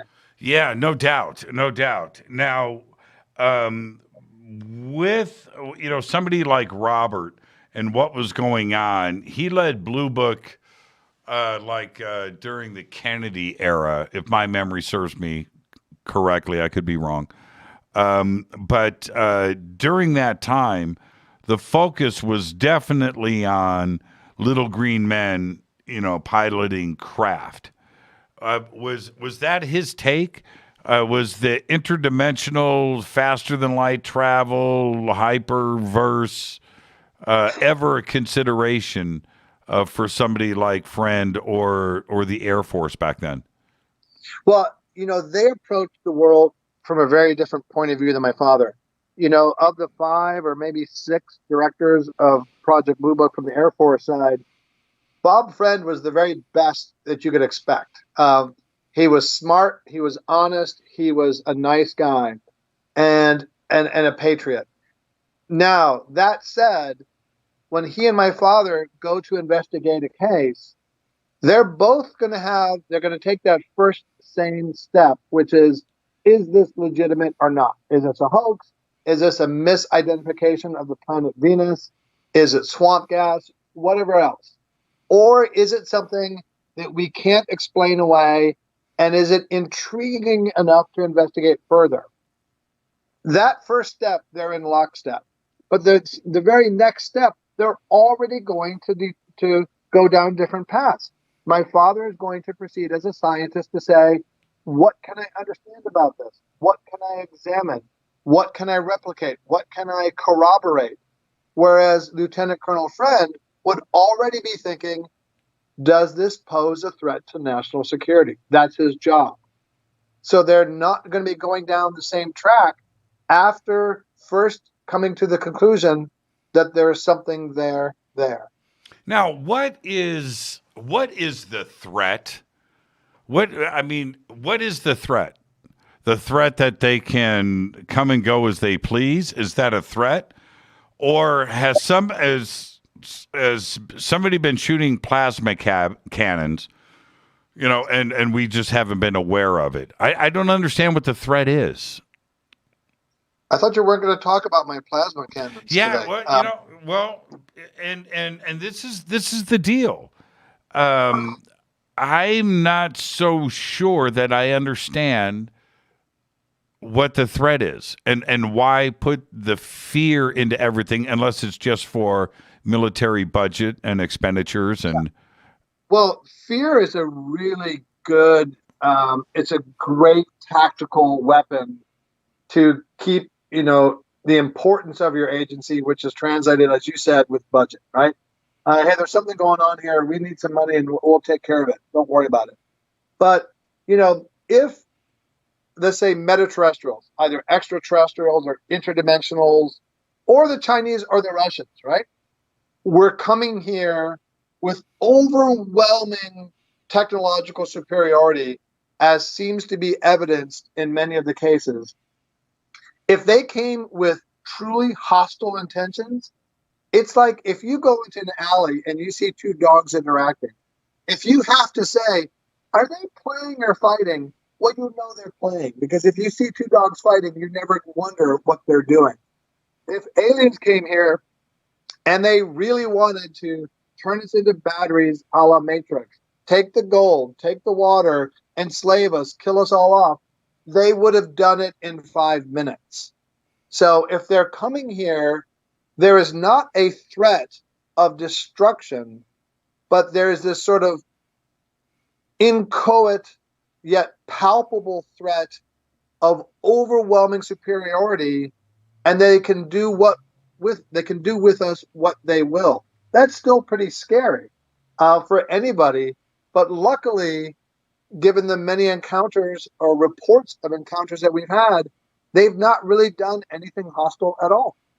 Well, okay. And who would know more about that kind of attitude than the United States, where we have been used to dominating the airspaces.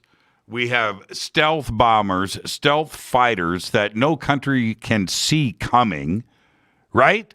We have airspace superiority over the planet. And now we're upset because somebody is one-upping us, and it may be extraterrestrial. So now we're going to call that a threat. Well, the rest of the planet has been seeing a pretty serious threat for a very long time then. With a much worse threat, because we're unstable, right? And we have whims and caprices of humans. And now we're upstaged, so it's a little bit scary for us, perhaps. But it's really hard to understand the motivation of these entities, wherever they're from or whenever they're from. It's just beyond us to have figured it out so far. And I don't think it's going to be the U.S. government that tells us what it is. And, again, I think the threat is it almost existential, right? Is it something that is more unseen and unknown and uncontrollable and unbearable, all the unwords, right? Is it something is it something like that is upsetting us? It certainly can't be because we're getting shot at. It's got to be something else. Right. Because if we're being shot at, it seems like they got pretty bad aim. Right. Exactly. So, we did an episode, you and I, about artificial intelligence. Mm-hmm. And artificial intelligence is one of, I would say there's at least two forms of technology that, if mastered by one nation state or terrorist group or individual in the basement, would provide overwhelming, permanent, superiority and control over anybody else. One of them is AI. If you get a qualitative advantage in AI, I don't care how many battleships and airplanes and jets my enemy has. They all now belong to me. All your base belong to me, right? In the parlance of video games. I will use all of your technology against yourself immediately. So AI is one of them. The other one is, if you capture a flying saucer and meaningfully reverse engineer it or understand it or harness it, that's another game over scenario. And to me, those are the top two that if you get control over, that's it. You win, you get all the monopoly money, everyone else can go home. And so I think part of this, like you said, existential threat, even though it's not made manifest all the time, is this notion that somebody's flying around almost like taunting us. And why are they doing it? And if they can do it, they can do things that we simply cannot. They're crafts. Like even in these videos that we see, there can't be a sentient being in there because of like the 30 G force that they would suffer. So it's some kind of, robot or remote controlled super interstellar drone. And if they can do that, what can't they do? That's, I think, what the threat is, that we're seeing glimpses of a culture or cultures that are so far beyond us that all we know is that they could do anything they wanted to us at any time. So the threat is we are not in control, and we don't like it. So we feel feel threatened. And now there is. I want to circle back to Jacques Vallée because of the point that you just raised. Yeah. Jacques Vallée said on this show that you're probably aware of this, probably 3, 4, 5 years ago. But he said on this show, we have crash retrievals. Our government has this. And I remember at the time, it just kind of blew past me, Paul. I'm trying to stay on top of Jacques and his statements, and I'm focused. And sometimes he says these things, with that French accent, and it blows past you, right? And I remember I circled back, and I think it was on the show the next night. I was like, did Jacques say, right? And then, of course, people started talking about the statement that Jacques had made. Now, I have always believed that Jacques is in the know. I just feel that. He's kept his cards close to his chest, but he's let a few nuggets like that slip out over the years, right? That combined with, because you're talking about it right now, backwards engineering, right? And getting that knowledge. Well, Jacques made that statement, but there's something else that Jacques has been talking about for 30, 40, 50 years that we just didn't grasp back in the day.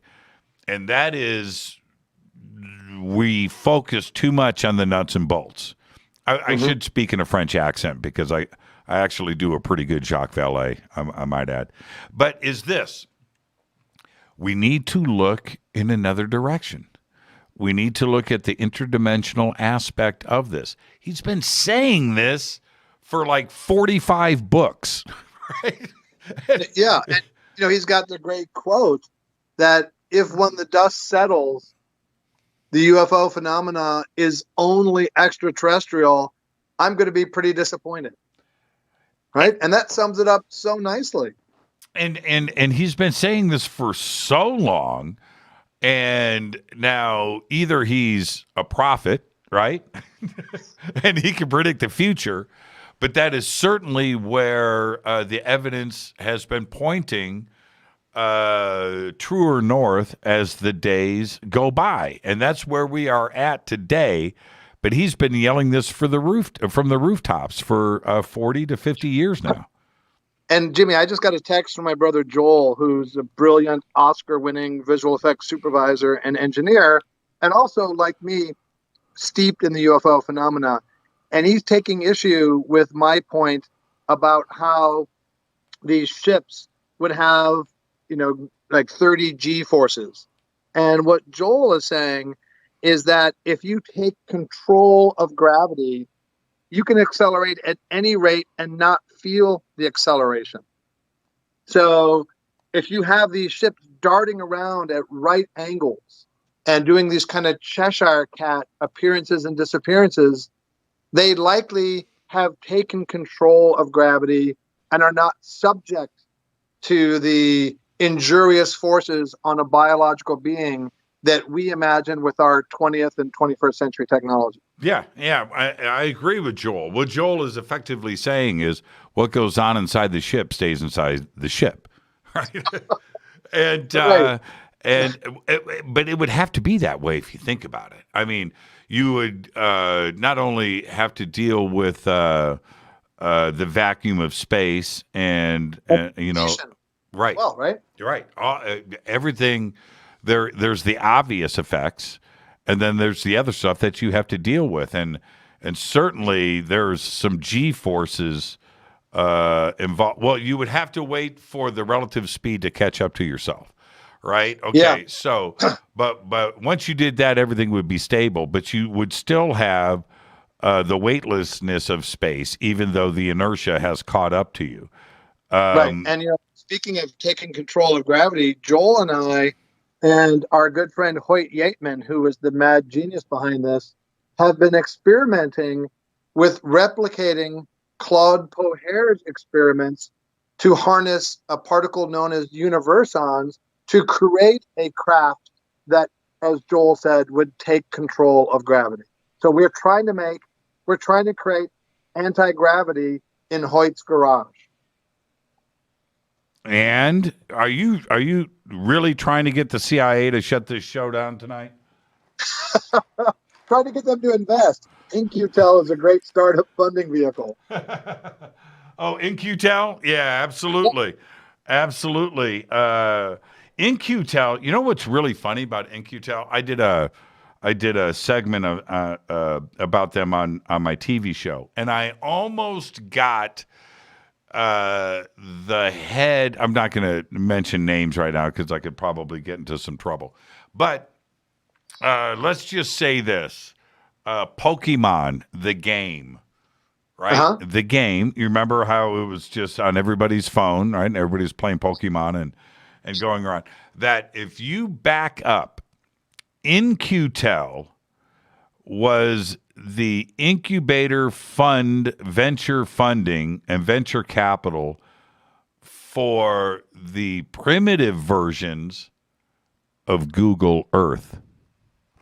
Now, sure. and the reason why it turned into Google Earth, because before that was all of the smart bomb technology that we rained down on Iraq. You remember when we were talking about, we got smart bombs, right? We got smart bombs. That was InQtel. And that technology, check this out. I hope Joel is listening. Joel, check this out, brah.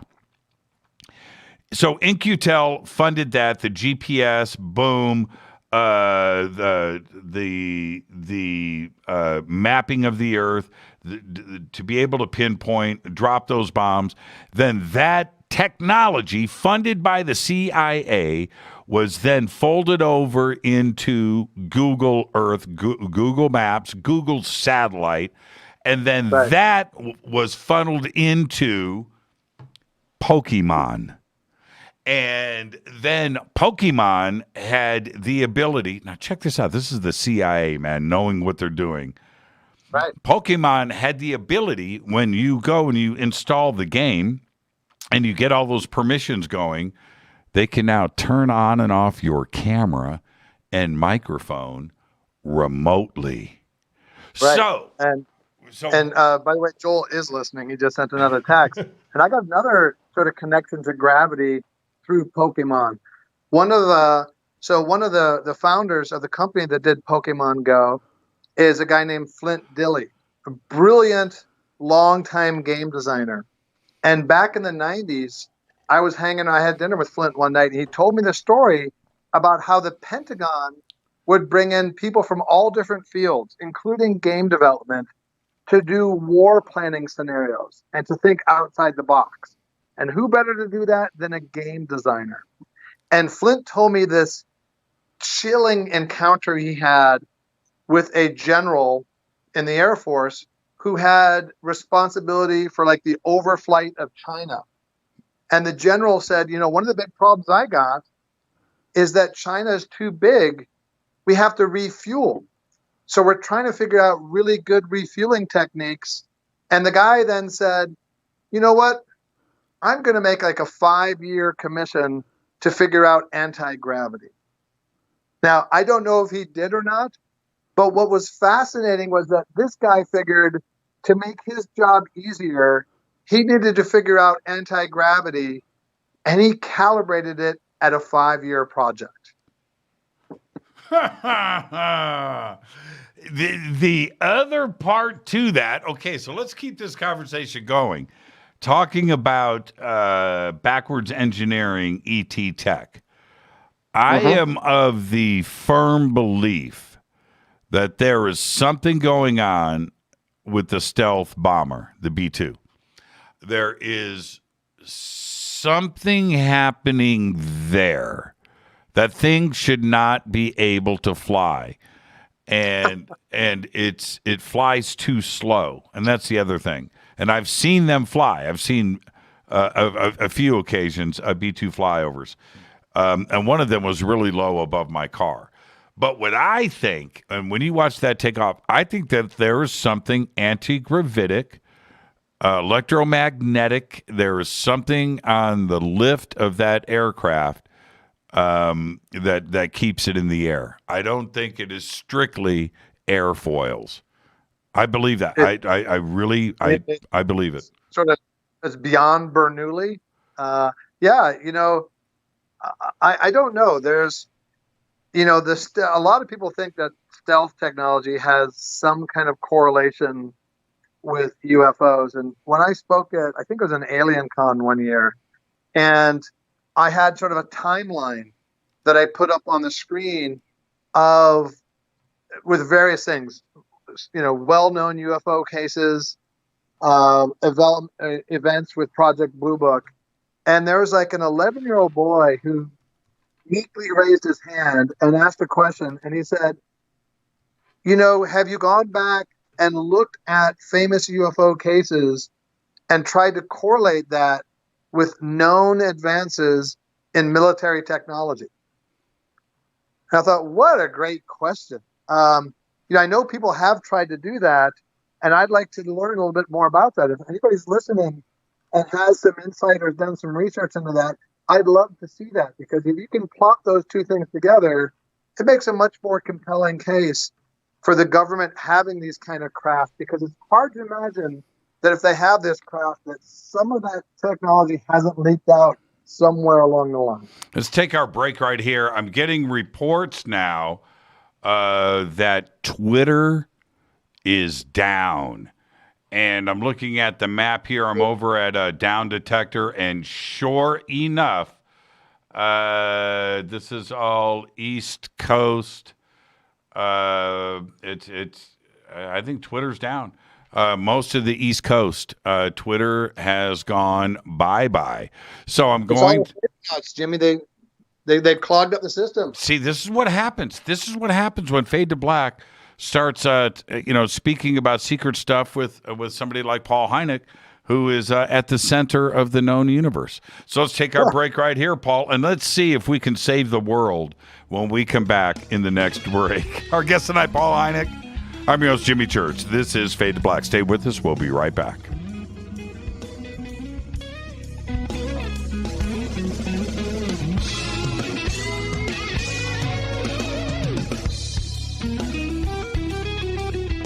Hi, everybody. This is Rob Halford, the Metal Guard on JimmyChurchRadio.com. Why is it we're not very good with our health regimen until it's too late? We don't put oil in the car until the engine blows up. When the body's out of balance, your health is not so good. Give your body some love. Log on to GetTheT.com. That's GetTheT.com. Try our Life Change Tea, which cleanses you from harmful intruders. A clean colon is one of the ways to bring the body in balance. We also carry organic supplements to help you get where you need to go. So do your body a favor. Log on to GetTheT.com. That's GetTheT.com. You can even visit our sales page to save some dough. Does anybody call money dough anymore? Anyway, if you're looking for short, helpful health tips, go to YouTube and punch in Health Matters Now. That's Health Matters Now. So, log on to GetTheT.com, shop, get balanced, then learn some cool tips at Health Matters Now. You'll be glad you did. That's GetTheT.com. This is Jimmy Church of Fade to Black, and I only drink Fade to Black blend coffee from River Moon. Just click on the River Moon Coffee banner at JimmyChurchRadio.com. Promo code F2B blend. This is the only way forward. This is Fade to Black. Make contact. When you're in the house for longer periods of time, you can see them flying or running across the floor. Ooh, yuck. They're unhealthy, gross, and disgusting. Bugs. I loathe bugs. We keep a clean home, but occasionally bugs show up. Well, I found something that is tougher than bugs. Orange Guard. On contact, it kills hidden bugs, including ants, roaches, and fleas. Plus, Orange Guard is a residual repellent. All of the ingredients of Orange Guard are on the FDA generally recognized as safe list. Orange Guard may be used around food, humans, and pets. It comes with a 30-day money-back guarantee. Orange Guard, available at orangeguard.com, Whole Foods, and Ace Hardware. Gold loves chaos, uncertainty, and disarray. History shows us what gold does when people aren't sure about the government, the stock market, their jobs, or their retirement savings. Our national debt is skyrocketing. Gold and other precious metals are a defense measure against inflation and a stock market that might take years to recover. So what can you do right now to protect yourself? Call United Gold Group. We offer gold and other precious metals delivered securely within 72 hours. Are you worried about the stock market? We can also help you set up a real gold or silver IRA or a 401k. Safe and secure. United Gold Group makes gold ownership affordable. Call now and get up to $2,500 in free gold or silver with a qualified IRA. Call 800-753-8534. That's 800-753-8534 or visit unitedgoldgroup.com.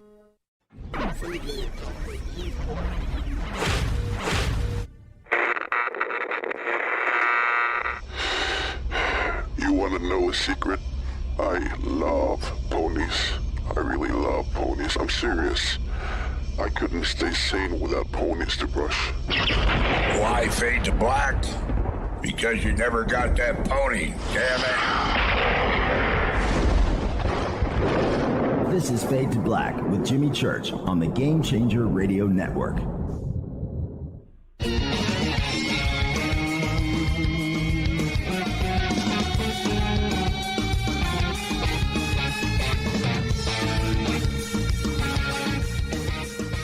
Welcome back. Fade to Black. I am your host, Jimmy Church. Our guest tonight, Paul Hynek.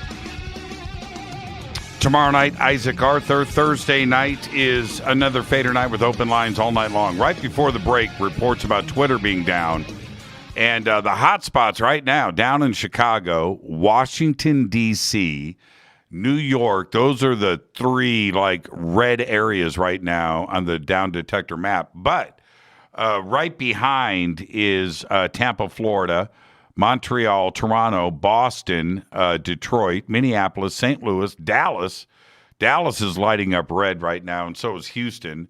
And Los Angeles, Phoenix, San Francisco, and Seattle.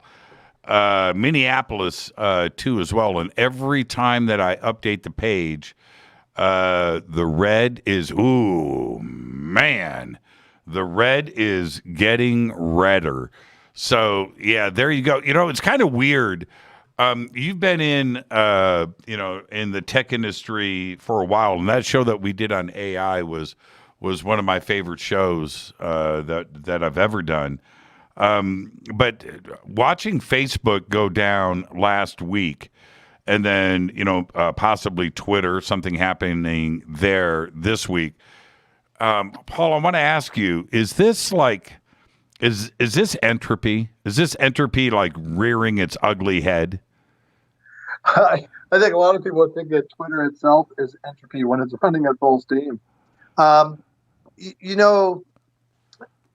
Technology is great when it works, and things fall apart pretty easily. And it seems like there are some actors out there who are successful at taking pot shots. I mean, Facebook was notorious, right? It all went down in WhatsApp and Instagram, and now Twitter with these sort of rolling urban outages. It's just so hard to thwart a determined, well-funded, and smart entity from shutting down part of your network. I remember Greg Hausch, and Greg, and very, very smart guy, hacker, and his background and things, went to prison over something tech related. I don't want to get into that detail, but I asked Greg once. We were in New York, and I said, Greg, how easy would it be to get into something that is impossible to crack, like the CIA or the NSA, NRO? And he goes, it's very easy. I go, what? No, wait a minute. And he said it so nonchalantly, right? And I said, okay, let's say you had to do it or you wanted to do it. How long would it take you? And he goes, honestly, 5 minutes. And I said, wait, what? Say what? And he goes, look, and that's if I didn't have a human helping me out. If I had a human on the inside that could plug in a flash drive, because that would be instant. But if I didn't have that and I had to do it on my own, 5 minutes. And I said, well, what's stopping somebody from doing that? He goes, honestly, any bored hacker could do it. And that's just like a scary thought. And so when you go and you look at something like Facebook, which you would think system redundancy, an infrastructure that has been in place for a while, more money than than any to put security systems in place, and for them to have the DNS removals and I mean at that level. That isn't a breakdown. Nobody tripped over an Ethernet cable, right? That's not what happened. Somebody did that to Facebook, and that's pretty scary. The challenge with defense of a computer network, just like it is if you're defending a village in medieval times, is that you have to defend successfully against every kind of attack. An attacker just has to be successful with one.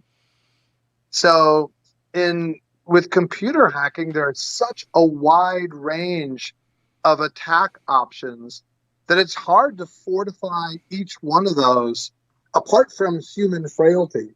And then you have the distributed denial of service attacks, where even if your system, they don't shut it down, but they just ping it with so many requests from these computers, sometimes millions of which they've made into zombies, that all throw requests at your service at the same time. Your system is doing exactly what it should. It just wasn't built to handle a burst of 5 million % in 1 hour. Is that one of the things that may be driving this UFO UAP conversation right now with the Department of Defense, the Senate, throughout, and back out into the media? In that there's one thing to have a giant ship above Los Angeles. Okay, well that would be a pretty cool version of disclosure. But there is the potential of some white hat hacker out there going in and getting to these files eventually. You can't have them on lockdown forever. Yeah, I don't know. Something, had it not been for COVID, UFOs would have been a far bigger story in 2020. And one of the indications of this was I was listening to ESPN in the background, and they were talking about some football game.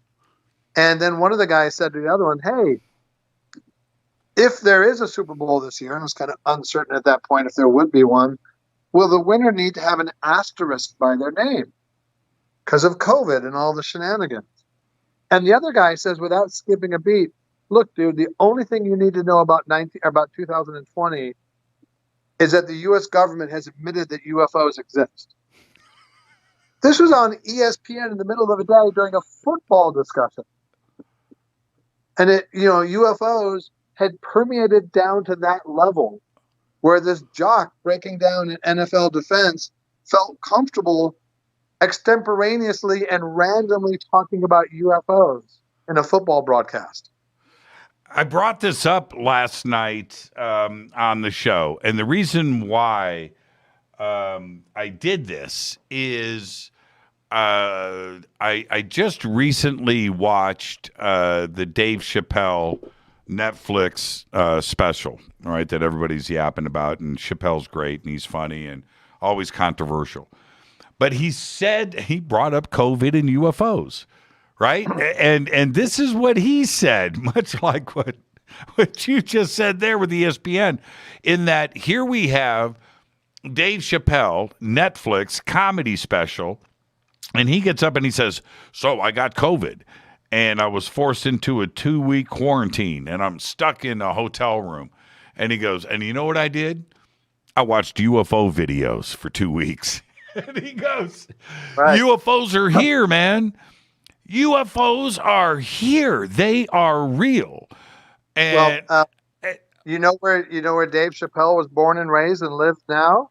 10 minutes from Wright-Patterson Air Force Base. That's right, in Ohio. That is that is a fact. And I thought to myself, and I mentioned this last night on the show, and I think it is just such an important point to bring up. It's one thing to discuss UFOs in the UFO community on this show with you, right? It's what we do. It's a whole nother situation, and even Tucker Carlson, but it's a whole nother situation when you have Dave Chappelle and his reach into popular culture speaking about this, because that is to a whole nother slice of the pie out there. And same thing with an NFL broadcast on ESPN. You're speaking to a whole new audience, man. That's not the ancient alien crowd. Right. If you got an audience that's expecting to hear another parody of Rick James, and now the guy starts talking about UFOs, it's the dawn of a new day. And that's what Disclosure is all about. It's Dave Chappelle, not the Pentagon. Mm-hmm. It is a bright new day. Is it moving fast enough for you? Or is it too fast? Nothing's too fast for me. Given that it's always been a snail's pace, I would say maybe it's a turtle's pace. So it's picked up a little bit, still not nearly fast enough. I mean, this is one of the most important questions to face mankind. Is there life after death? Is there life elsewhere? And we're now inching a little bit closer to finding that out. Why did Project Blue Book get canceled on a cliffhanger? Oh, yeah, it was a pretty good cliffhanger, too, Yes, right? it was too much. David O'Leary and Sean Jablonski, the creator and showrunner of the show, and I met after the second season because they had already gotten sort of a preliminary green light from the network to do a third season. And most of that third season was going to take place in Europe. And they had a great follow-up to that cliffhanger with Michael Malarkey. And I think what happened is two reasons. One, Arturo Imperian, who was the network executive at History, and the show was a big hit the first year, he got poached because of the show's success, in part, and plus because he's just a stud, to MGM, where he's in charge of Fargo and Handmaid's Tale and a bunch of other shows. And so the guy that came in seems like a nice guy, and I met him. But, History really isn't that big on scripted shows to begin with. And I think the new guy, it wasn't his show. He didn't develop it. I don't think he really liked the shows that much. And then you add COVID in. I just think it made it it was a difficult economic decision in very challenging production circumstances to keep a high-budget scripted show going when that's not really the main thrust of the History Channel. Yeah, but the ratings were there. It was a hit show. But when you do the executive shuffle at a network and a new guy comes in and the flag waver of the show departs, whoever's coming in wants to deal only with their shows, their projects. Right. That's what they want to see succeed. They could give a crap about somebody else's show. Yeah, like to go back to football, since it's so closely related to UFOs, you're a head coach. You want to bring in your own offensive coordinator. And that's it. And he's going to bring in his own team underneath him.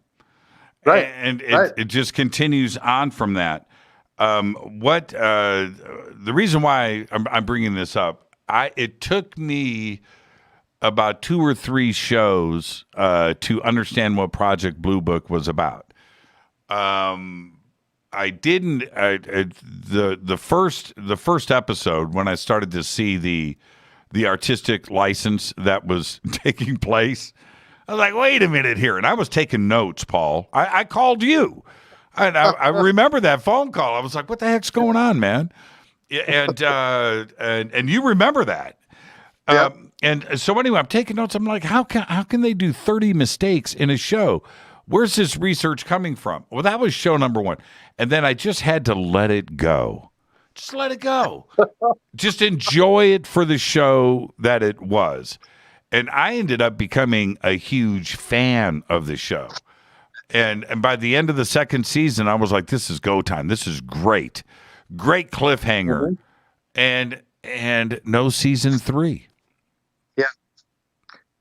Yeah, it's a shame. I mean, it was a really good show because kind of like Close Encounters of the Third Kind back in its day, you have a work, with a fair amount of fiction in it.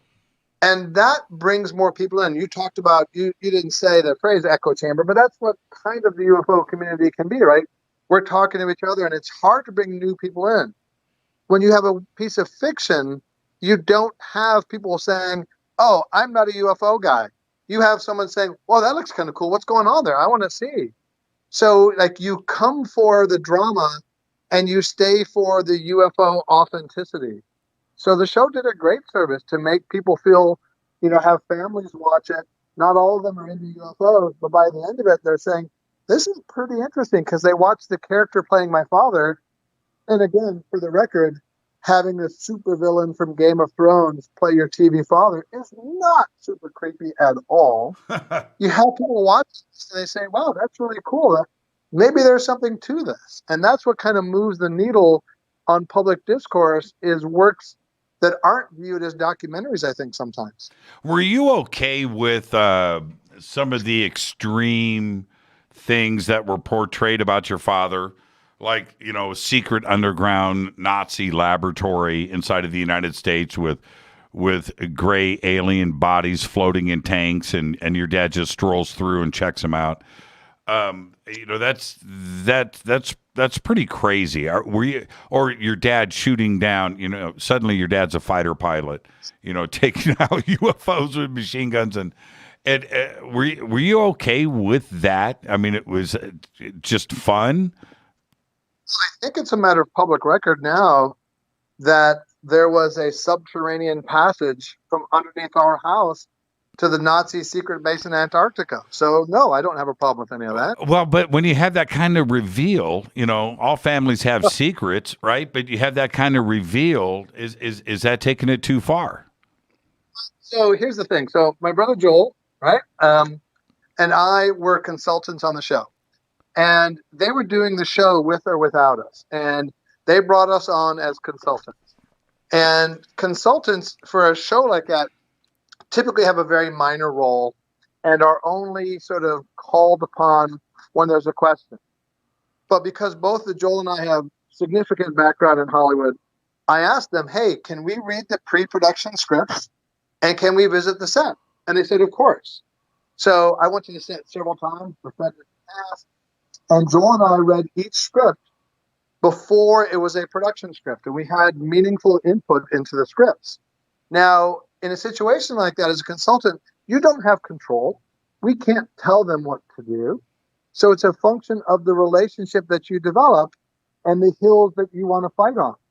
And when we talked with Sean, the showrunner, and David, the creator, and Arturo and the others involved with the show, and indeed the cast, we realized that, hey, this is a kind of an interesting premise for a show. It's based on some real characters and sort of amalgams of Air Force people because they couldn't get all the clearances. But my father and mother were real people. And Joel is kind of an amalgam of us kids. And so they're going to have these real people, and they're going to start with real live reports and then visualize things that paper reports don't really bring home to life, but then add other elements to kind of create like a narrative connective tissue between episodes. And so the main thing was this show is not about being accurate to the details, but as being authentic to the characters. So for us as a family, and Joel and I reporting back to the rest of the siblings, it's important that we feel that the show was respectful to the memories of our parents. So it doesn't really matter what happens, But what matters is when it's happening, are our parents being portrayed in a respectful way that shows sort of how they may have thought. And so there were a lot of things that we asked them to change, and they were very happy to do that because it helped them understand the characters better. But we felt that the show did portray them in a respectful way. So we were fine with the show, knowing that they're not going about to try to portray every detail. And we don't even know that these details actually happened, but as they were reported in UFO literature. Now, what about, and you know, the show is part of the public record now. And I think all of us that watched the show, when it came to your mom and the stuff that was going on in her life, and her trying to understand this, but of course we have, you know, Soviet spies, some pretty high sexual tensions. What's that? It's the lesbian Russian spy. I wanted you to say that. I wanted you to say, and what about that part? Because even I sat back and thought, well, A, is this necessary? But B, this is damn good television. A lot of people ask me, hey, Paul, what do you think about that lesbian Russian spy? And you know what I want to say is, you should see the stuff they left out that really happened. I kid. You know, it's certainly not a matter of public record that my mother was cavorting with a lesbian Russian spy. But I will say that her brother was the maitre d' of Studio 54. So she hung around with some pretty wild characters. You know, again, that is kind of sensationalistic, but still, if you watch Laura Minnell, who's a fantastic actress who's my TV mom, the character of Mimi is still a good, upstanding woman. They've just sort of amped up the intrigue with which she's confronted. So Joel and I didn't have a problem with that. The television version of Mimi was friggin' impressive. That was a strong woman, man. She was, and there was a scene in, I think it's episode 4 of season 1, where she's in the hardware store getting a bomb shelter. And the clerk is mansplaining to her about, well, when your hubby gets back into town, have him come in and I'll explain to him what to do. And the line that she comes back with is, well, hubby's out of town for a long time, and wifey's going to build a shelter, so you'll tell her what to do. And I got a couple of texts from people in my family saying, that's exactly what Mimi would have said. And I said, yes, I know. I wrote that line. Because I punched up that line because it did have her as a more sort of meek instantiation. And my mother was not meek, and she would not have put up with that kind of silliness. Now, what do you, if you had a crystal ball, if you were, you know, a prophet like Jacques Vallée, what do you think? Here we are, you know, it's the end of 2021. Once again, Paul, we got to go. 2022 is the year. 2022, here it comes. But I would say more so than any other year in the past, there's a high likelihood that we're going to have the needle move when it comes to the UFO question in 2022. What do you think is going to happen? Yeah, no friggin' idea. But I'll say this.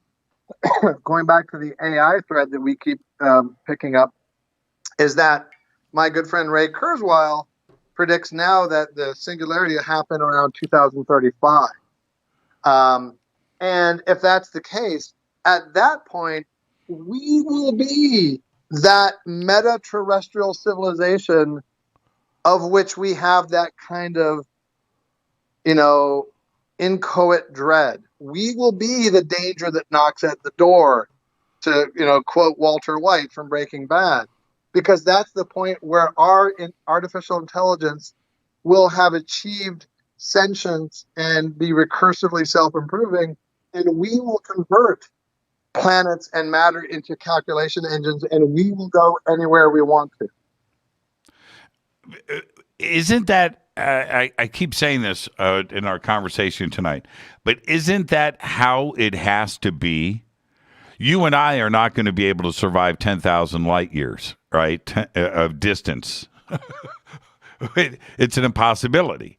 So there has got to be the alternative, and the alternative to that is consciousness inside of something mechanical, an android, and piloting a ship to the stars. That's it.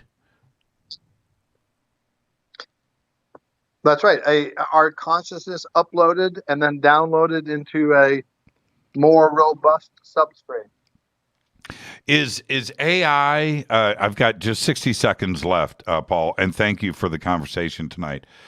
Is AI, once the singularity, I didn't know that Ray pushed it back another 4 years, but once singularity is achieved, isn't consciousness an inevitable progression with AI within a matter of minutes? Yeah, I think the movie Her sort of portrayed that really well, that sort of exponential, lightning fast growth. Absolutely. Yeah, I see it that way too. Well, thank you so much. I am going to be breaking bread with you 1 month from today, my friend. I can't wait. That's right. It's going to be an awesome show. It's going to be great. And I'll see you in Laughlin, Nevada, November 12th. Today is October 12th, so I'll see you there in 30 days. Until then, be safe, be well, and thank you so much for another great conversation, Paul. My pleasure, Jimmy. Take care. The absolute very best. And Jay Allen's book, the link for it and the updated versions are over at jimmychurchradio.com, and we certainly have it up in social media. Go and check it out. Paul wrote the foreword, and go and pick up your copy now. And, of course, come and hang out with us in Laughlin, Nevada for the Starworks Conference, UFOs Above and Beyond. All right, I'm going to take a quick break. Paul, behave and be well, my friend. Thank you so much. I'm your host, Jimmy Church. We'll be right back.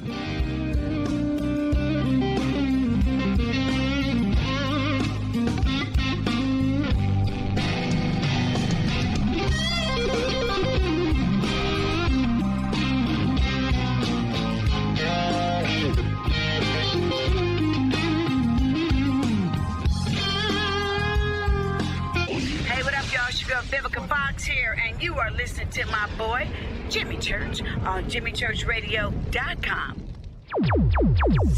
Despite popular opinion, reading a book will not make you smarter. But listening to Jimmy Church will. This is Jimmy Church of Fade to Black, and I take Life Change Tea supplements every single day. It's what I do. Click on their banner at jimmychurchradio.com. When you take the beans from Central America with dashes of Indonesian and African mixed in and then roast it to the dark side of Fade to Black, you create the ultimate brew of fringe. Introducing the Fade to Black blend from Rivermoon Coffee. Yes, Rivermoon's darkest customized roast was created for the love of Fade to Black. The alchemy of masterful roasting and smoking the beans is in every sip of this full-bodied, dark Java. I need my coffee dark, deep, with distinct bittersweet chocolate highlights, just like the bunker. Leaning further into the darkness of the roast is Fade to Black blend from Rivermoon Coffee. Just click on the banner at jimmychurchradio.com and use the promo code F2B blend for 15% off of your order today. This is Billy Carson with ForbiddenKnowledge.tv. Forbidden Knowledge TV has just reached its 1-year anniversary. That's right, 1 year. And as a show of appreciation, we are giving all new subscribers a free 30-day trial of ForbiddenKnowledge.tv. That's 30 days to binge watch thousands of movies, documentaries, conferences, workshops, lectures, yoga classes, meditation courses, and so much more. So log on to ForbiddenKnowledge.tv from your computer or mobile device, or get the Forbidden Knowledge TV app on Apple TV, Roku, Amazon, iTunes, or Google Play today, and use coupon code 30daysfree That's coupon code 30 days free on forbiddenknowledge.tv today. Are you intrigued by Paranormal Talk Radio? You'll love the new Paranormal Radio app from TalkStream Live. You'll find a great selection of talk shows covering UFOs, ghosts, strange phenomena, and much more. Download the Paranormal Radio app now and start listening to the very best in paranormal talk entertainment, including the network you're listening to right now, the Paranormal Radio app, free in Google Play and the iOS App Store. Brittany, Gabby, and you're listening to JamieChurchRadio.com. It's not a lifestyle we chose. We were born this way. This is KJCR at JimmyChurchRadio.com.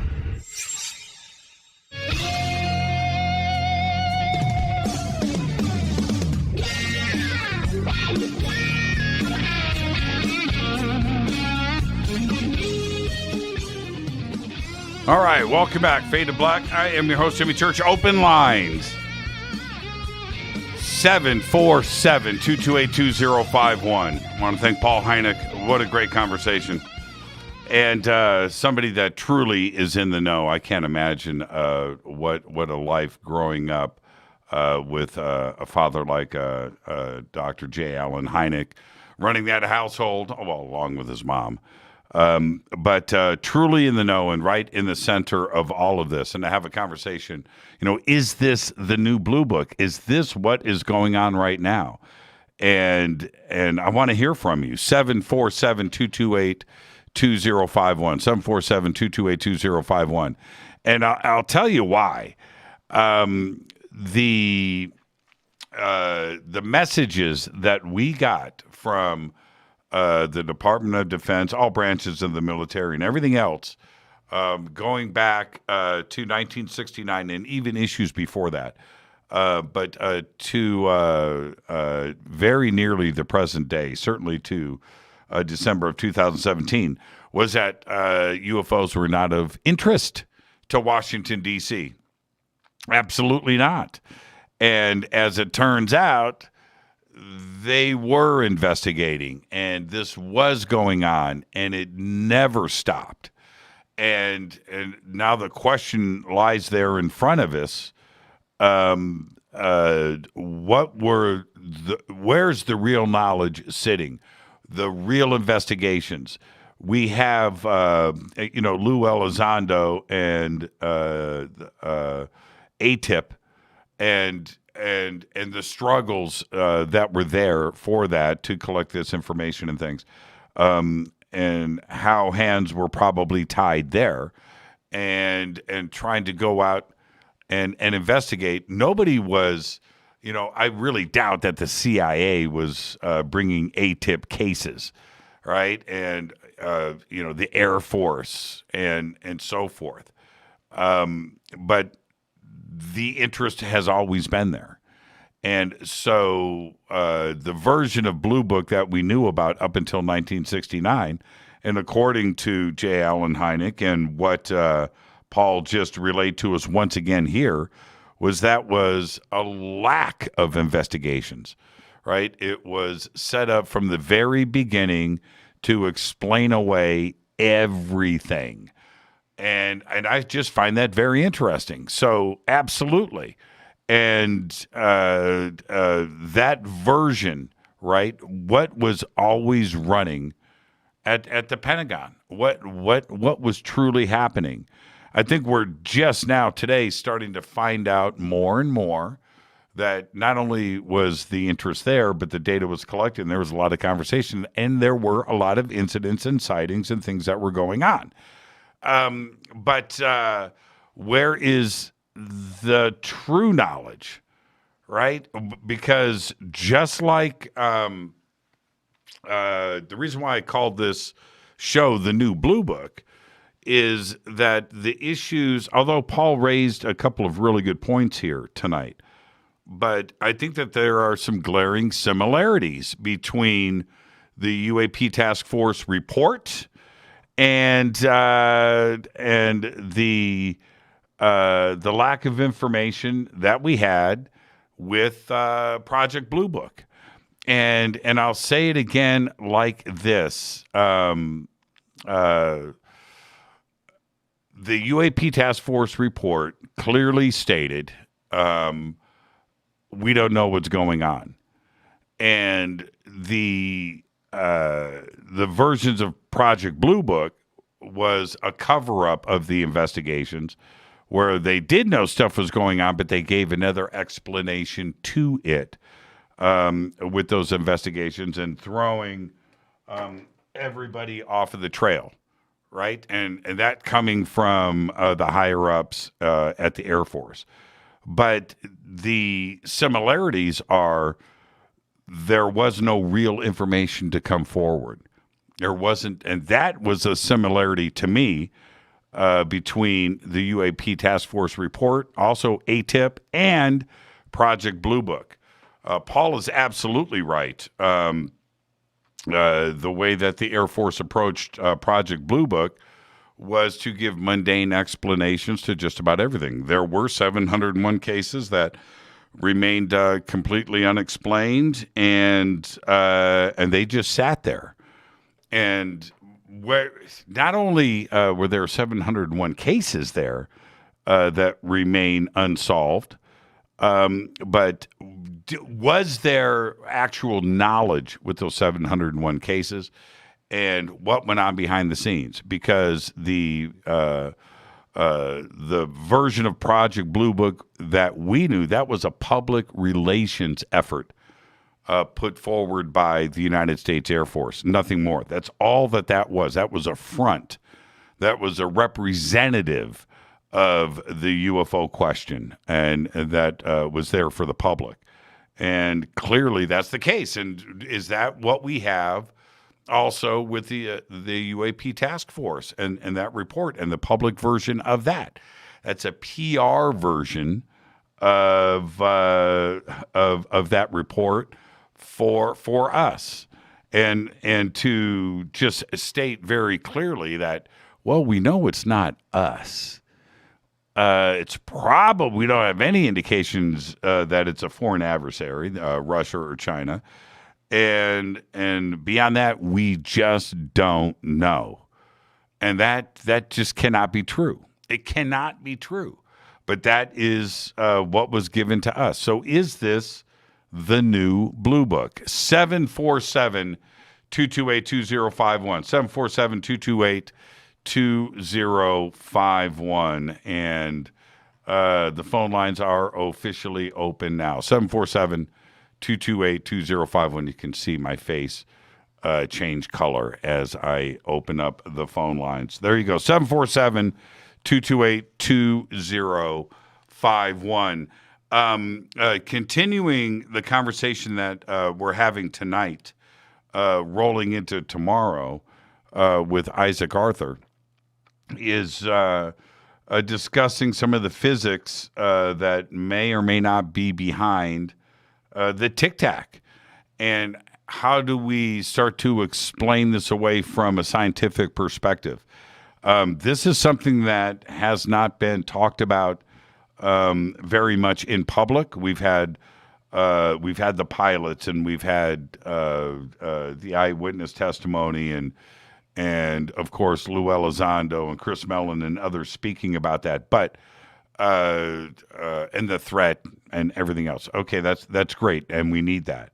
But the scientific side of this, how do we approach this?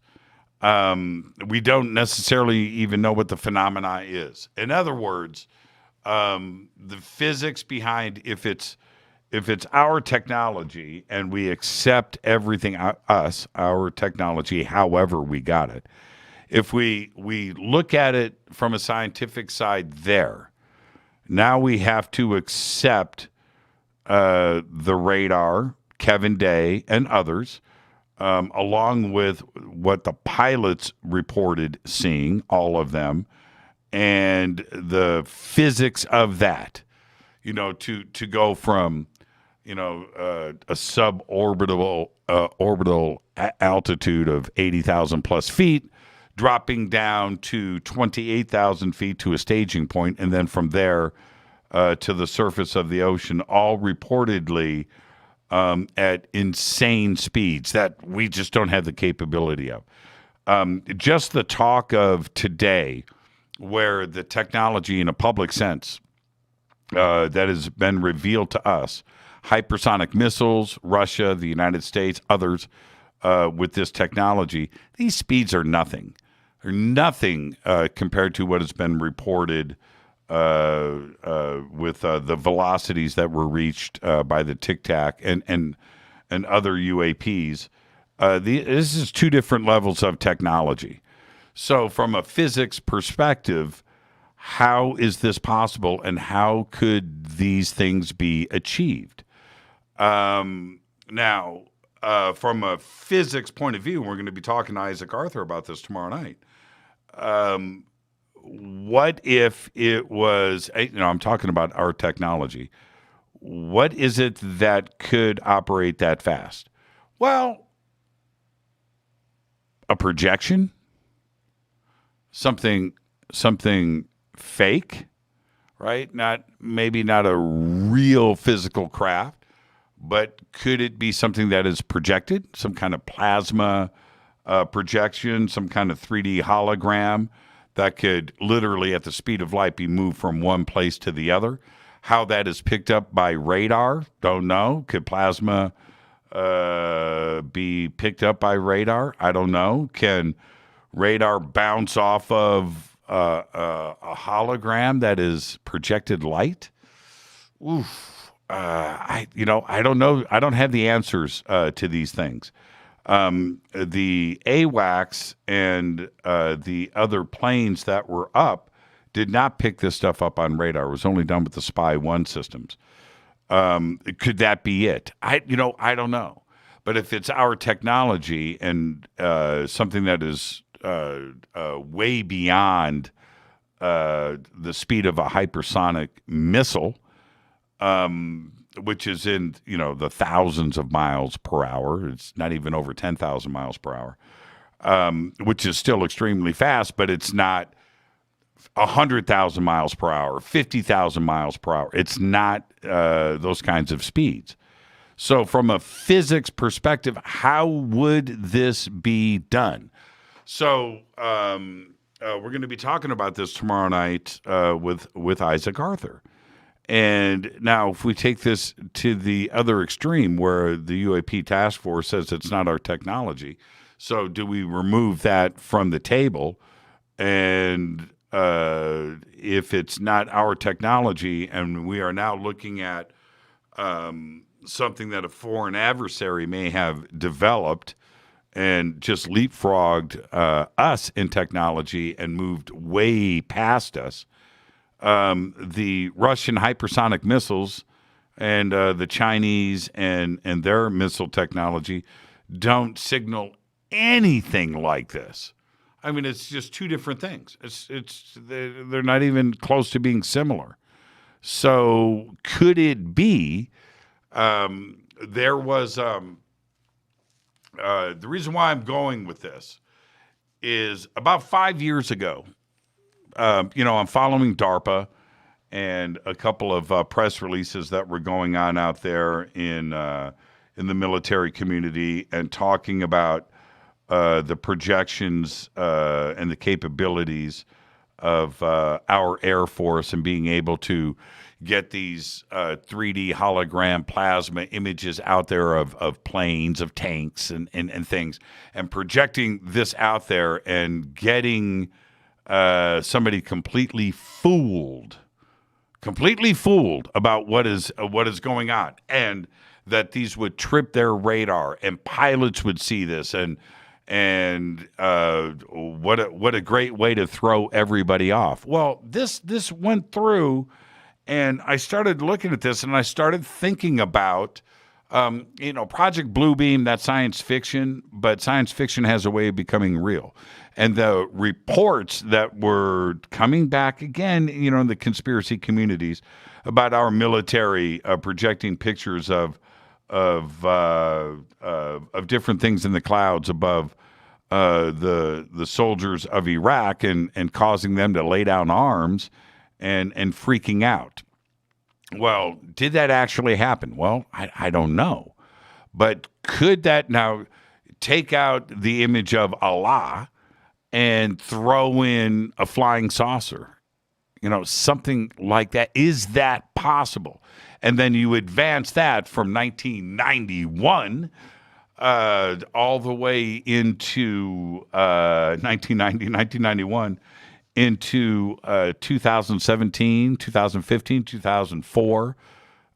Could this be a technology that we have that doesn't involve G-forces and speed and breaking the laws of physics as we know them,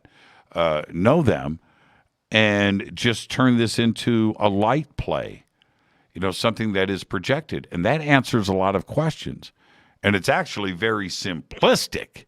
It's not some anti-gravity sphere that is being controlled with an advanced propulsion system that we backwards engineered, from alien craft, and we got into Newtonian and general and special relativity and applied all of that into the.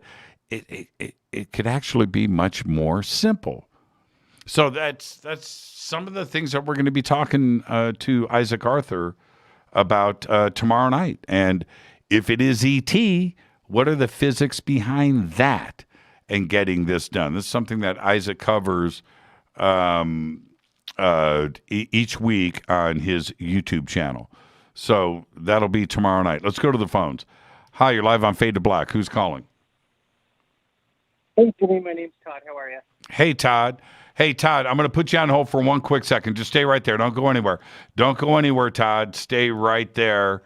My phones. Oh, sorry about that. My phones are just lighting up. So just stay right there, Todd. I am going to be right back with you. Okay, I am back. Sorry about that, Todd. The phones just lit up all at the same time. Yeah, no worries, dude. Hey, I heard you talking, and I'm glad I called in tonight. I study cosmology, and I wanted to kind of just give maybe your listeners of how unlikely it is actually ET visiting us. If you don't mind. No, go. Love to hear it. So it took 3.4 billion years for Earth to get complex life, and I don't think a lot of people understand unless you study it of how unlikely life is. Like everyone always says, well, there's so many planets. I think there's 2 million galaxies and about 300 a trillion planets on them, about 10 to 1 planets to sun.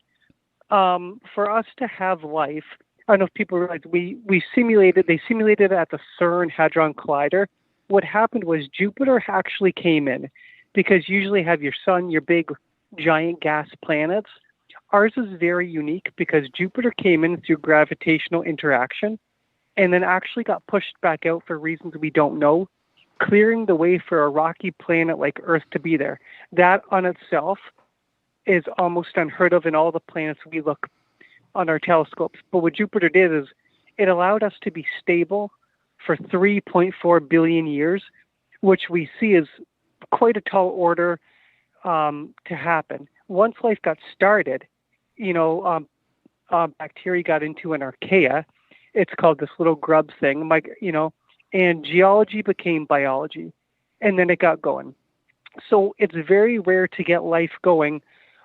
Just for that to happen is so very, very rare. And it only took us 70 years ago. We sent Voyager. We're sending, what's the last one? Curiosity. We predict in about 500 years that we'll have a signature across our Milky Way galaxy. So the theory is even if aliens, and if they're reaching here, they would be more advanced than us. Where's everybody else? So what that tells us is the Great Filter is stronger than what we think, because our cosmos should be littered with civilizations, and it's not. So that tells us that most likely in our own Milky Way, there's odds are nobody else. So then we get into what about the rest of the universe? The closest galaxy from us is the Andromeda Galaxy. I don't know if you can see it with the naked eye from where you are, but you can from LA. Mm-hmm. And it's 2.5 million years to get there at the speed of light. And that's a big, like, people don't realize that's at the speed of light. The only thing that can travel at the speed of light is light, a photon. Now everyone's like, well, what about a warp drive? Warp drives in Einstein's theory is real. It's theoretical. Unfortunately, the things that needed to make the warp drive, like antimatter, we don't find naturally occurring in the universe. So the odds of them getting here with a warp drive, it's just not likely. It's so they're not coming from our galaxy because we would see them. They're not coming from, it's just too vast.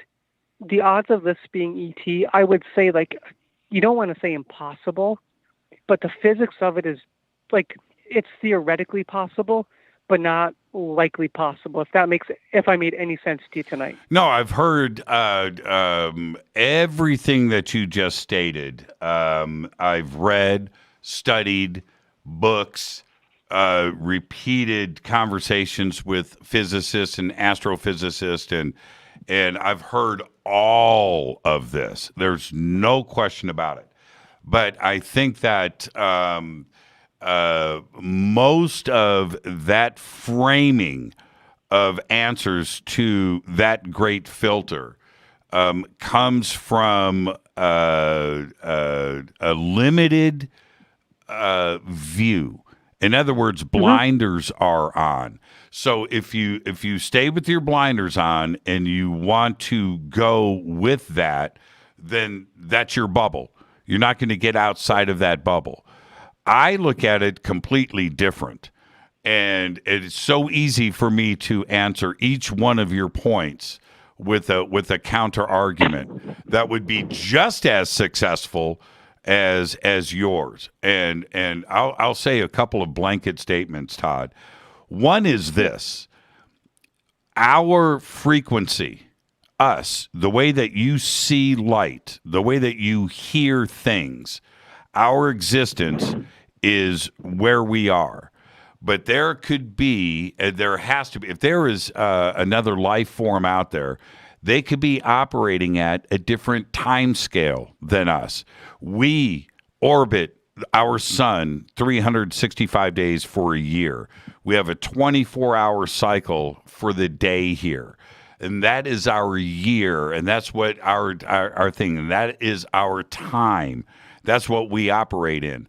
But another civilization out there could be operating a few frequency degrees off to the right or to the left, and we simply don't see them. Their radio frequencies, they could be sending stuff to us that we just don't understand. It is in a different time scale.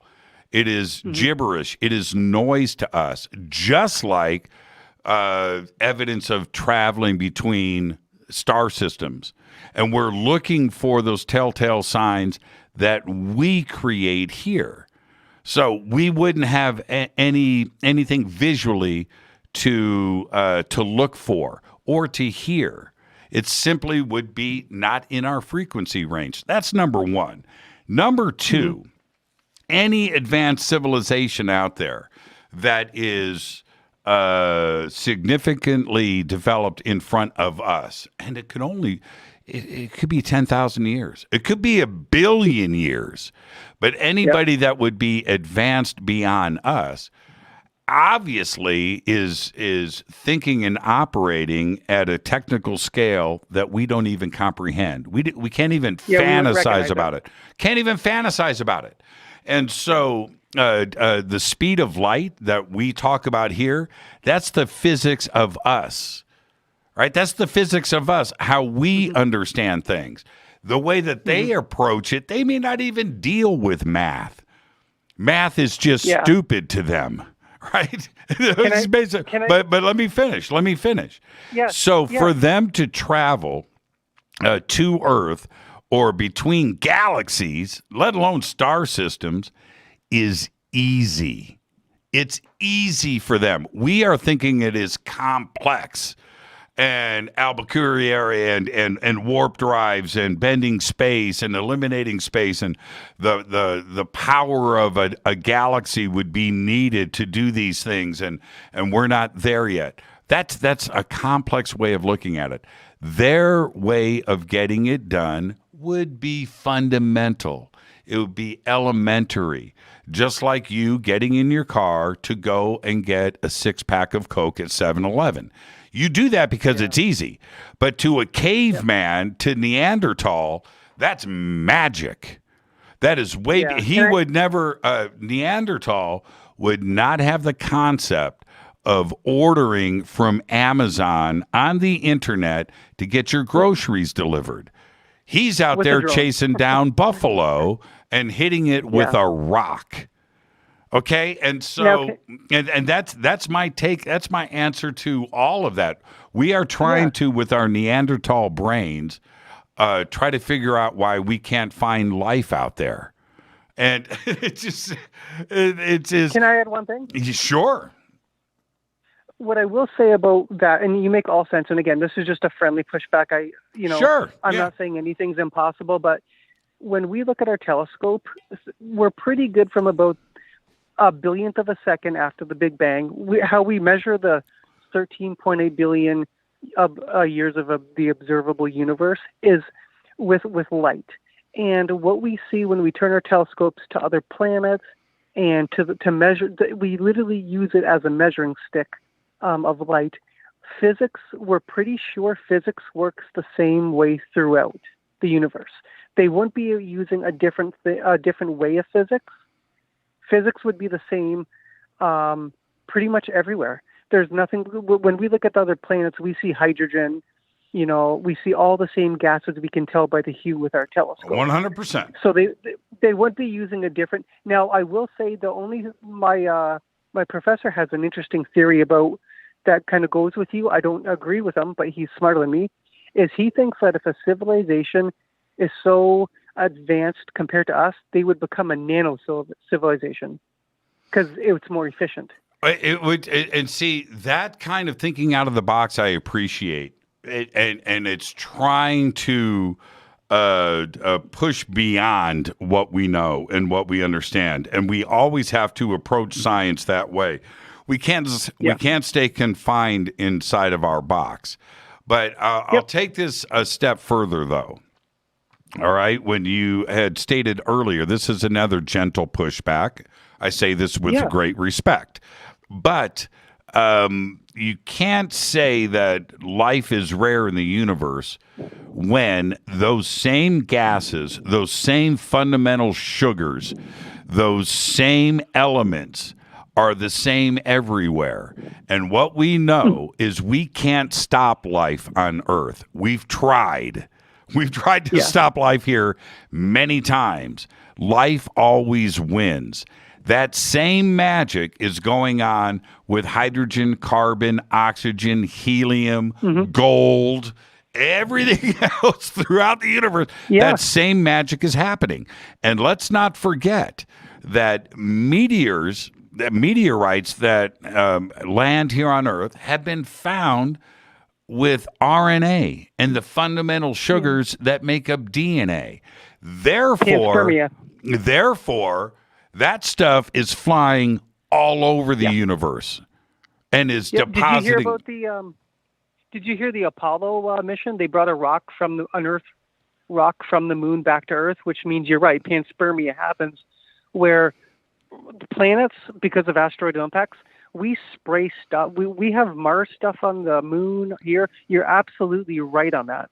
Yep. I think the life can start anywhere. I think the conditions for life, like having a planet that can last 3.4 billion years without getting hit, I think it's a tall task. And I don't know if you heard of Brian Cox. I love Brian Cox. I've listened to everything and read all his books. This is the thing. He's so smart. This is the thing, okay? It's a numbers game, Todd. I'm going to run out of time. I ran out of time about a minute ago, but I'm going to stay with you. And it's this. It's a numbers game. So what we know now is this, that our Milky Way has somewhere between 500 billion and 1 trillion stars. We don't know the exact count. We're still mapping out our Milky Way right now. And each one of those stars, every single one, has at least 1 planet.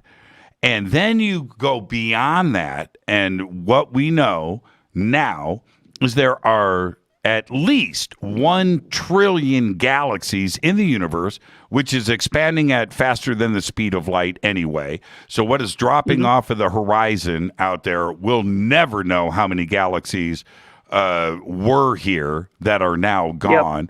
But out of those 1 trillion galaxies, and each one of those having 500 billion stars in it, and each one of those having another 500 billion planets, the odds are of you and I, you, Todd, being replicated and duplicated and speaking on another planet right now to a late night radio talk show host is a guarantee. There is another one of you out there. It's a numbers game. And that's it. That's my counter argument. And there you go, Todd. Listen, I've got to get out of here. I'm now off of the network. But this will love you, buddy. This will stay alive forever on our archives. Thank you so much, Todd. Have a great night. We'll see you tomorrow night. Isaac Arthur is here. You're not going to want to miss that. Beautiful. Thank you, Todd. Great phone call. And that's what I love right there, our phone calls like that. What a great night tonight. Thank you, Todd. Want to thank Paul Hynek for coming in. Another brilliant, great conversation. Fade to Black is produced by Hilton J. Palm, Renee Dennis, and Kevin. Announcers are Steve Harder, Gene Vitoa, Mark D. Kovar. Webmaster is Drew the Geek. Music, Doug Aldrich. Intro, Spaceboy, spaceboymusic.com. Fade to Black is produced by KJCR for the Game Changer Network, and this broadcast is owned and copyrighted 2021 by Fade to Black and the Game Changer Network, Inc. It cannot be rebroadcast, downloaded, copied, or used anywhere in the known universe without written permission from Fade to Black or the Game Changer Network. I'm your host, Jimmy Church. Tomorrow night, right here, Isaac Arthur, the physics of a tic-tac. Until then, be safe. It's time to fade to black.